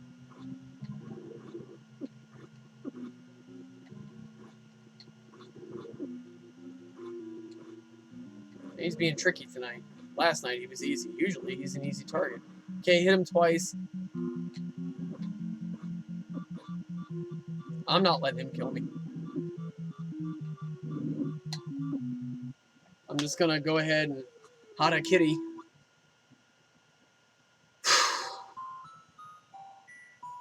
Okay, guys, I'm sorry. I'm gonna have to actually read the map this time. I'm not gonna keep repeating that same thing again and again and again and again and make people fall asleep. You know, God forbid anybody try to watch this stream later and they're gonna be like, dude, you know. I mean, it would be one thing if this were a game that I've never played before and it's an exceptionally, extremely difficult game, like, I'm going to say, like, Ghosts and Goblins. It would be acceptable if I had to play it for 5 hours just to get past a certain part. That's the nature of that game. That's the way it's supposed to be. But, you know, for a guy who's been playing Zelda for over 30 years, you know, who... Ah! Sneaky little joker. Okay. You know, for a guy who's been playing Zelda for literally over 30 years, and for someone who, you know, for a game that, if it weren't for the fact that I kept getting lost, I would have done beat it. I don't think anybody really cares to see me repeat the same thing again and again and again and again. Alright, forgive me for this one, but I'm going to warp over to a fairy lake and I'm going to get my energy restored because I don't want to blow more money on a medicine. Perfect. Why do I say perfect? Because that is about as close to a fairy as you're going to get with the warp whistle. An interesting thing, guys, and I'm sure this is not coincidental. I'm pretty sure Nintendo did this on purpose. The whistle in Zelda will warp you from one area to another. So will the whistle in Mario 3. So just a quick Nintendo fact. Alright. Alright, so the fairy of the lake here is going to hook me up with my extra energy.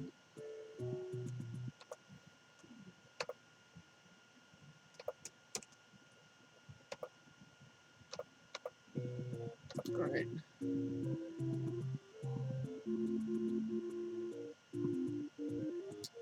Alright, I'm going to try if I can warp to labyrinth number 6.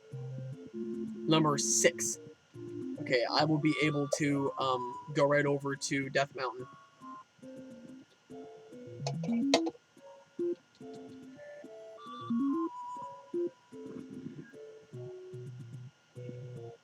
No. Oh, yeah, thank you for dropping me right off to get hit by an enemy. So nice of you. They're a magical whistle. I thought you're supposed to be, like, my teammate, my ally here. You're supposed to be my tool of effective use against the forces of evil. You're not supposed to just drop me right in the force of evil's lap so I can get hit. Come on. Heck of a partner you are.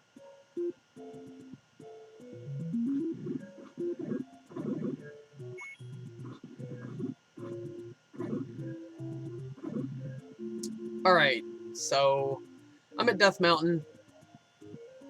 Good deal.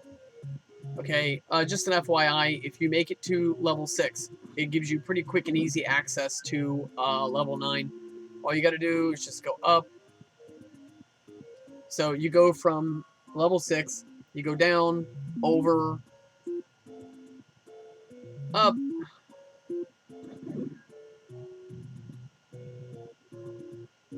over here. I'm pretty sure I'm going the right way. If I'm not, no. I'm sorry, I took a wrong turn.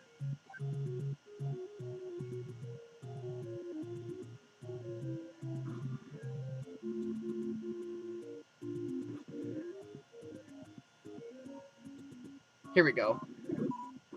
And I literally took a wrong turn. I should have went right when I went left.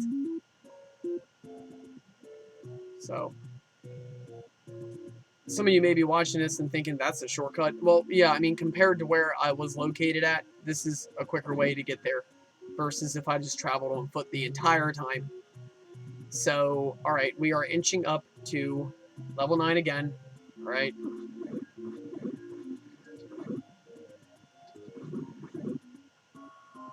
I'm just going to see what I can get out of these guys just for the heck of it.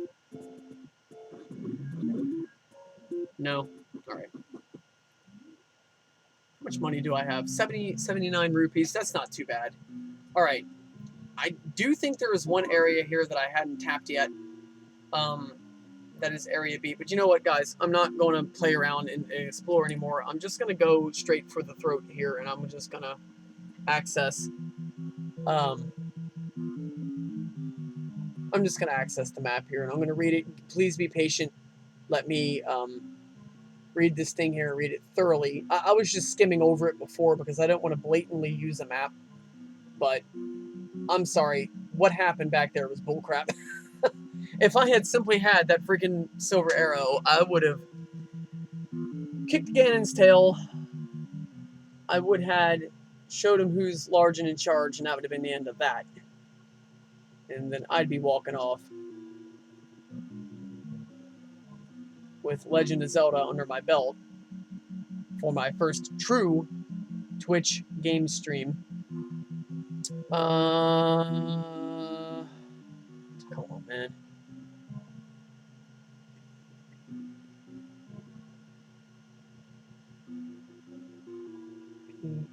G H F B.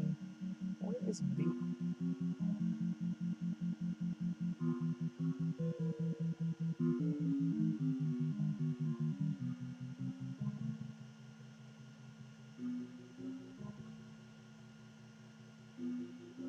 Well, I think.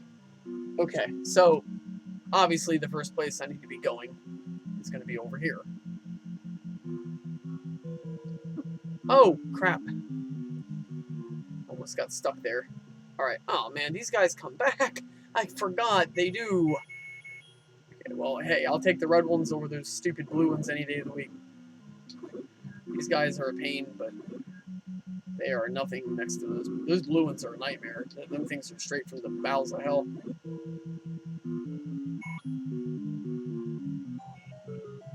Alright, so go through here. So I know this much. We have to go through here. I think I missed something earlier, honestly. I mean, yeah, obviously, right, but I'm just saying, I think there's something I missed earlier that I could be able...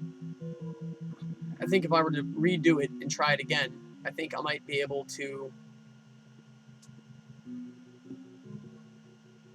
access an area that I missed. I think I forgot to bomb a certain place. That's exactly what I think, because if you remember, I kept bringing up, do I bomb this? I think there's an area that I was supposed to bomb, and I honestly just missed it. I just got confused, and I thought I knew where I was going, and I did not, and I pulled a Ryoga from Ranma 1 half, and I got lost. And unfortunately, it was a mistake that cost me my life.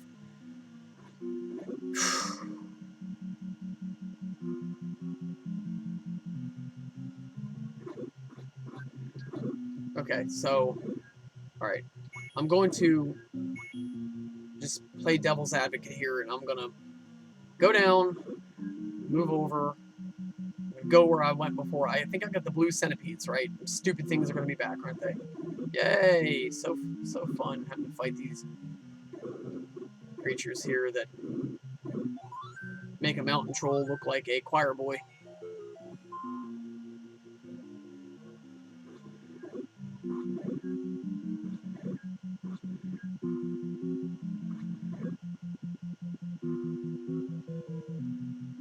Those centipedes that make a raging forest fire look like birthday candles on a cake. Yeah. So can you guys tell? I don't care for them. I don't know if you all have noticed it or not, but no, I don't like them much.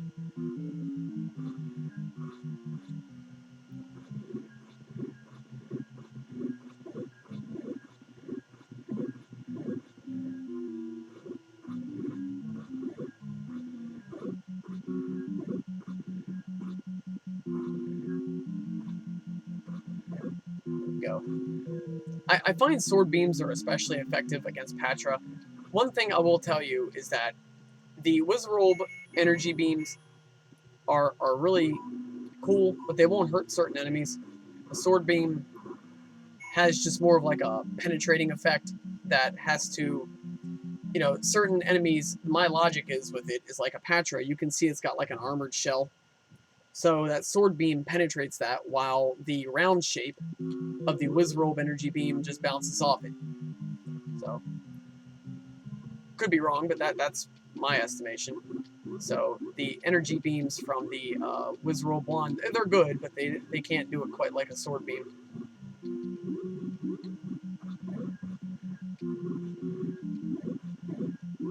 Here we go. We're getting something done now. Alright. Cool. Here he comes. No. Okay, so I went through here. I'm sure, almost sure, there is a room with that little slanted square shape, and you can enter a warp zone, but I don't want to do that. I want to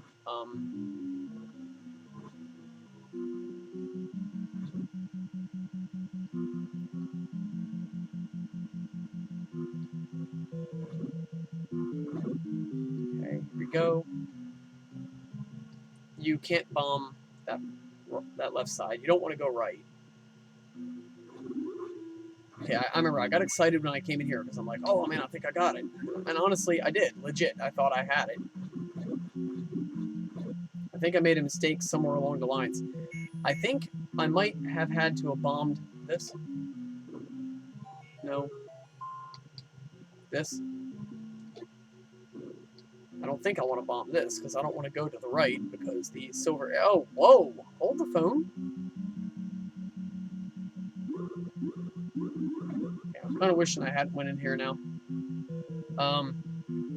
Let me try to see what is here.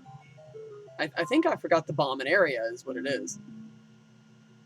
Now, if I try to bomb this area and it doesn't work, I'll get the map out again.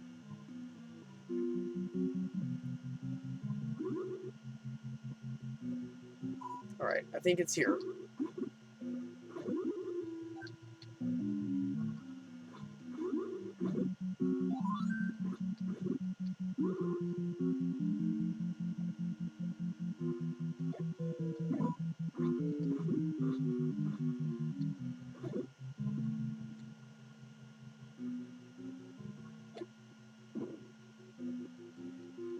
So I got plenty of bombs. I'm not going to be too concerned about using bombs up. Didn't I try that last time, actually? I don't know. Okay, I think it's here. I didn't try to bomb a certain... Ah! There goes my magic shield. Dang it! That's going to make things interesting. It's going to be fun now, fighting all those wizards without magic shield. Damn. That sucks.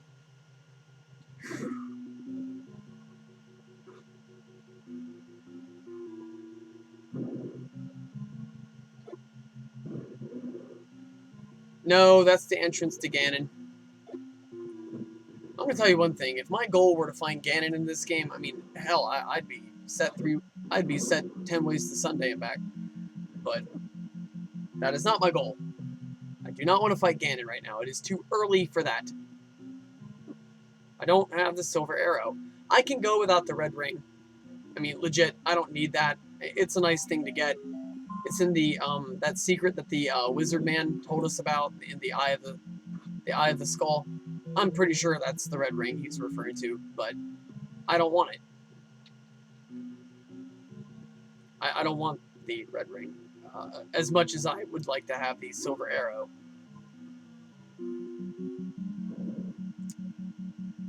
Okay. No. No. No.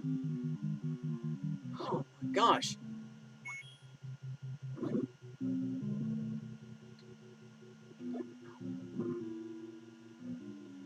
Okay. I'm getting the map. All right. Enough's enough. Okay. So where am I at? Where am I located at right now? Okay, so I'm here, which means I need to go back G, which takes you H. No, that takes you to Ganon. That's the reason why I'm having all these problems. I keep going to Ganon. I don't need to be going to him. That's not where I need to be at. I need to access entrance F on the map key here, which where the heck is that? Where the F is F? Right? Kind of like what I feel like saying at this point. Jeez.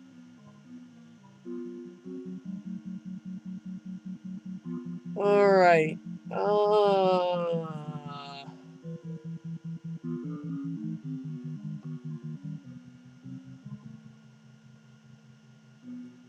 So, E.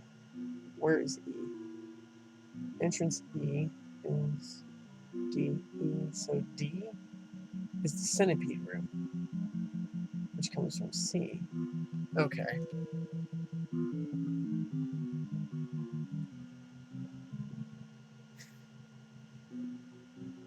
Fun.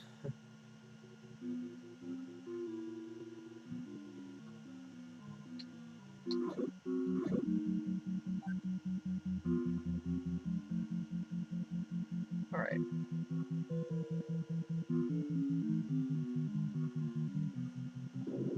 Oh boy, I'm out of here. Yeah, forget it. You see that thing took away an entire heart just from hitting me once. I mean, come on, what is that? I complain about wizards doing that and stuff like that, but man, them centipede creatures. They're harder to hit too. Well, not harder to hit, but harder to finish off, I should say. Alright, so, okay. Eyes of the Skull has a secret. Okay, fine and good. That's cool. Thank you for the advice, sir. Alright. Ah. Let me ask you this. Do you have anything good for me? Uh-huh.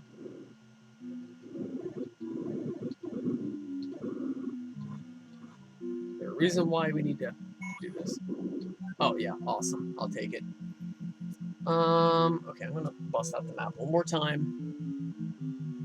Now, if I go down, I go back into the room with the likes. Which, that's room, right? Don't I go back to the like room? No, I do not. Or the Zol room. Okay, so no. No. I need to go... Actually, I think I'm going the right way.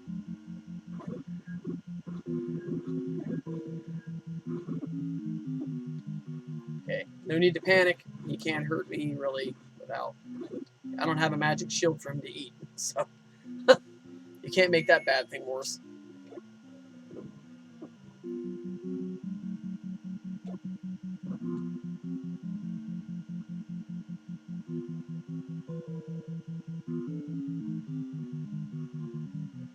Alright, so where am I at?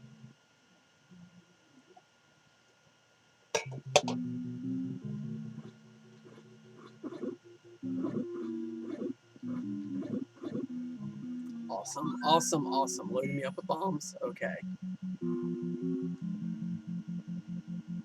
Okay. So, the one entrance that I need to access, the one warp I need to access, I believe, is this way, and then take a right, here, and then go up.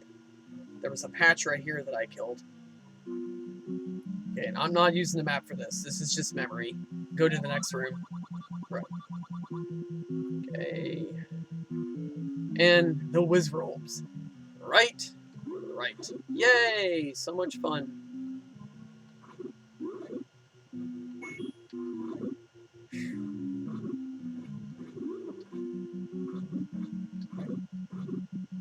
Man, I'd rather eat Brussels sprouts for a week than have to fight these guys.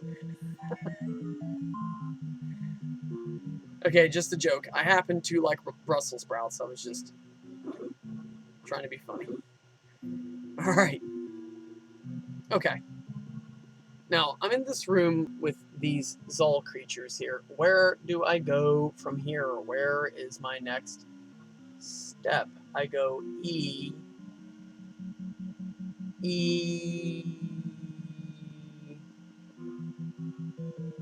Yeah. Okay. Wait a minute. Okay, so hold the phone. I tried to look at the map, it wasn't helping me. I'm gonna take a stab in the dark. I'm gonna think, okay, I tried this area here, or I have not tried this area here, so it must be the right way. I mean, how could it not be? There it is. That's what I need. And luckily, I don't have to fight any really strong enemies to access this. Yesterday, when I was playing Zelda, I remember this being the warp that took me to some area where I was able to... crap. I don't recall this part. But then again, there was ropes. I'm probably trying to forget it. Got that subconscious trying to erase it from immediate memory thing going on here.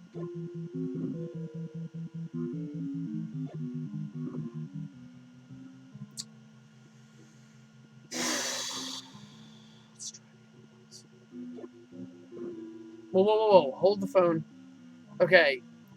Guys, if you take a look at, okay, where it says level 9, right below it, you see the white dot. That's me. The red dot is where Zelda's being held captive. I do clearly remember from yesterday, and I remember just from my years of playing the game, I do recall that the silver arrow is up at the top left-hand corner. I must be close. I hope it is not one of those stupid things where I get close and it's another warp. No, this is it. No, I'd bet you my car on this one. Okay. Another cool thing about the boomerang and the arrows, they can catch items that get out of reach. Fairies tend to do that. They kind of drift around any old place they can get. They won't always come toward you.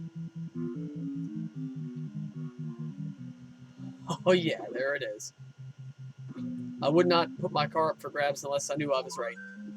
So, and for any people that do bet, and you bet big, make sure you're going to be right before you do that.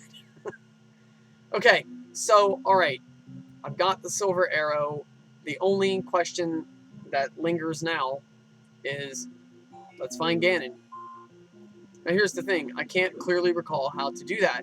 And the thing that sucks about that is because if I were not trying to find him, I would have fell right into his lap. Again, this is the second time I've done that in the past 2 times I've played this game. So it's like, what the hell?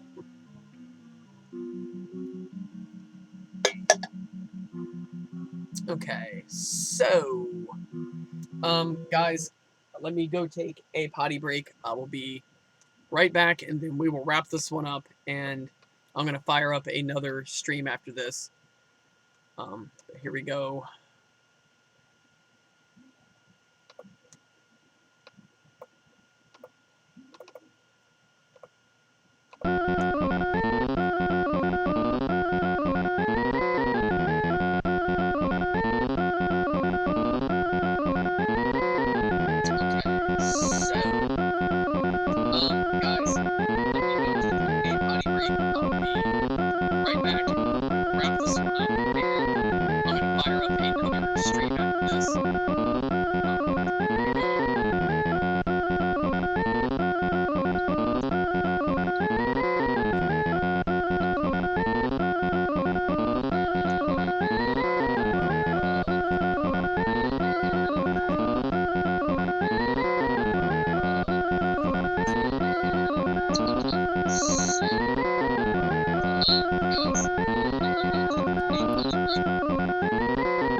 Alright, here we go. We're back at it.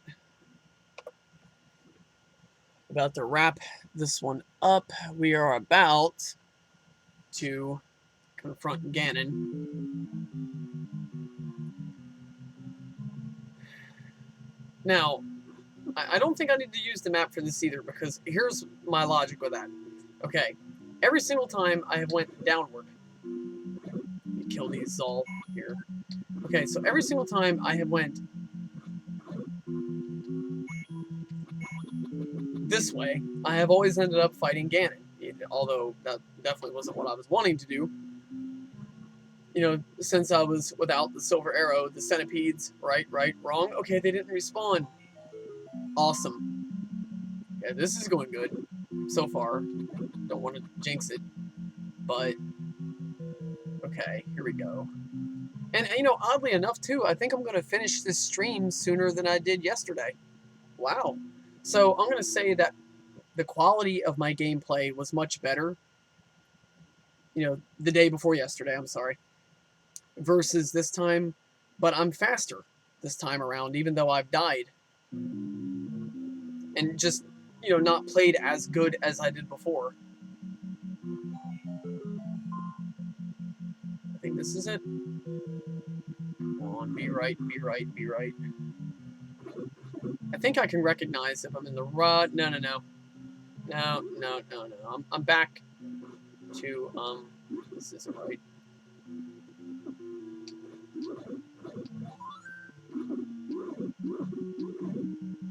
And I'm getting low on health again because I'm fighting these guys and they are tough. And I don't have my freaking shield. It's kind of a miracle I'm not dead already. Wait a minute. No. I don't want to be going up here. I went the wrong way, I think. Find out here in a second. Oh, this is another villain that you can kill with the boomerang. And did you see how I killed that one as the boomerang came back to me? That is a skill that even Gorilla doesn't have. The boomerang throwing wolf guy. So he can't even do that. Alright. I am going to try to use the map here again. Hopefully it makes some sense here when I attempt to read it. Alright, so...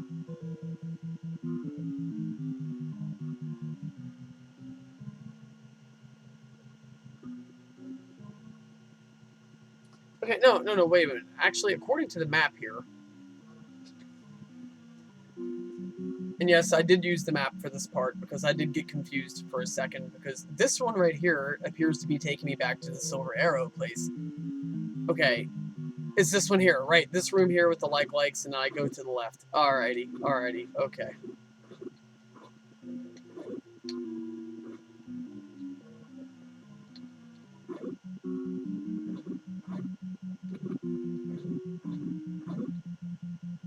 Oh, another cool trick. You can actually throw boomerangs between these blocks. Oh, you can even throw it over. I thought I was being all fancy there. Forget it. Never mind. Don't even ask. I don't know.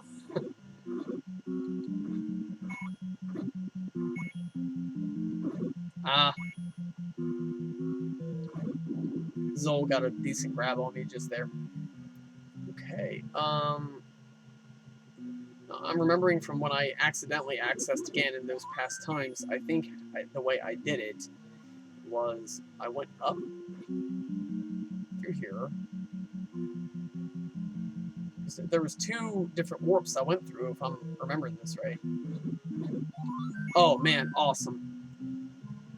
I never thought I'd be glad to fight a Wizrobe until that happened. I think I go here. Alright, come on. Yes, I do, because I think this took me out here, and then I go over through the bomb entrance. Ah, there we go, okay. Pretty darn good and sure this is where you go to fight Ganon and you get Wizrobes, right? No, nothing. Awesome, nice and clear. I never thought I'd be happy to see a bubble. Usually those things are unpleasant. to deal with. Yeah, there we go. We're just going to leave it at that. I'm just going to call them unpleasant. I'm going to be civil. Okay.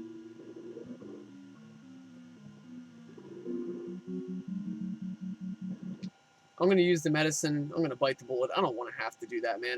I don't try to be too much of a perfectionist because it's just a game. But especially with a game that I have been playing for literally decades and that I know so well, I don't like to have to use the magic, the magic potion to restore my health, and let alone I hated looking at the map. It only really gave me one good direction because I would look at the map and I'd feel bad about it and I would just turn away.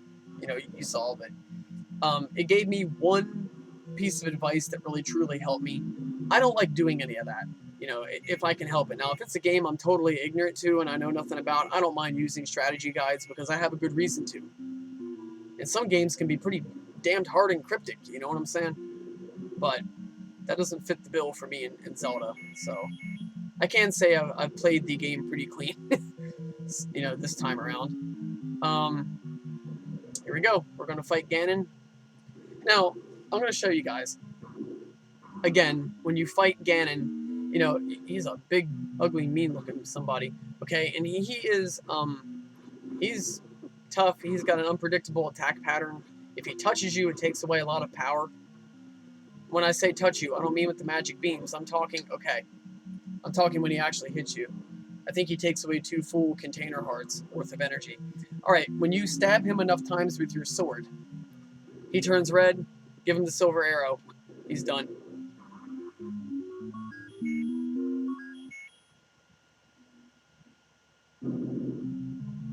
So, as you can see, it's not a particularly difficult boss fight. I have dealt with bosses that I think are tougher, not tougher, but more difficult to beat than him as far as strategy and whatnot goes. I'll be honest with you, a room full of Wizrobes, blue Wizrobes, I think are harder to kill and deal with versus the Ganon fight. With the Ganon fight, the trick is just having the proper equipment and knowing when to use it. So again, it's a bit on the cryptic side. Alright, I got all the pieces of the one Triforce. I got the other Triforce from Ganon, so I have both Triforces, which means I can come over here and do this. What are you looking at? You want some of this? Huh? No, you know what? You know what I'm going to do? I'm going to flaunt just how tough I am, and I'm going to walk right through those flames. Boom.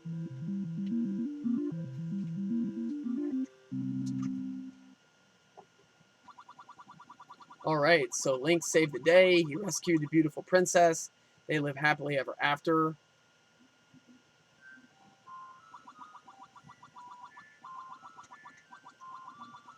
Thanks, Link. You're the hero of Hyrule. Finally, peace returns to Hyrule. This ends the story. So I'm going to let the staff credits roll. I hope everybody has, if anybody did watch this stream, and anybody who watches it when I, upload it to YouTube and whatnot, I hope that you enjoy this stream.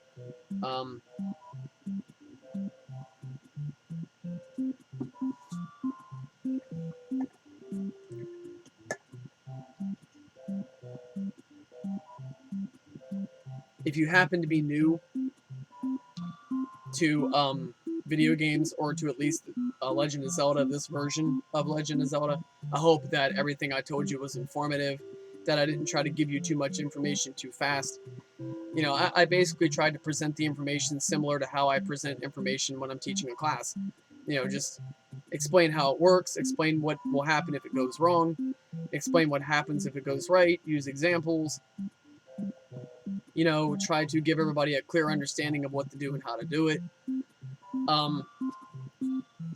Something else, too. I brought up the second quest at the beginning. I told you if you register your name and put Zelda, you'll skip all the way over to the second quest. If you beat the game, you also get the access to second quest.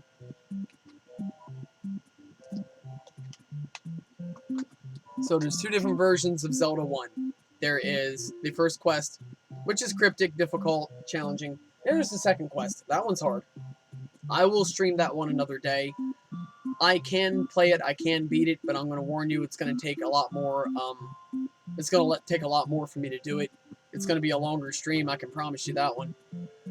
Not unless I get very lucky and I have a very, very, very good day. It's going to be a longer stream, but it's going to be an interesting one because I'm not as fluid with the second quest as I am the first quest. So there it is. I'll show you. You go ahead and you see that sword with the pink handle right there next to Link. That means you've beaten the game. That means you have conquered the first quest. And I'm actually going to show you guys how that Easter egg, that cheat that I showed you where you can skip to the second quest works. So you come over here, you just put in Zelda, Z-E-L-D-A, and look what happens. Right there.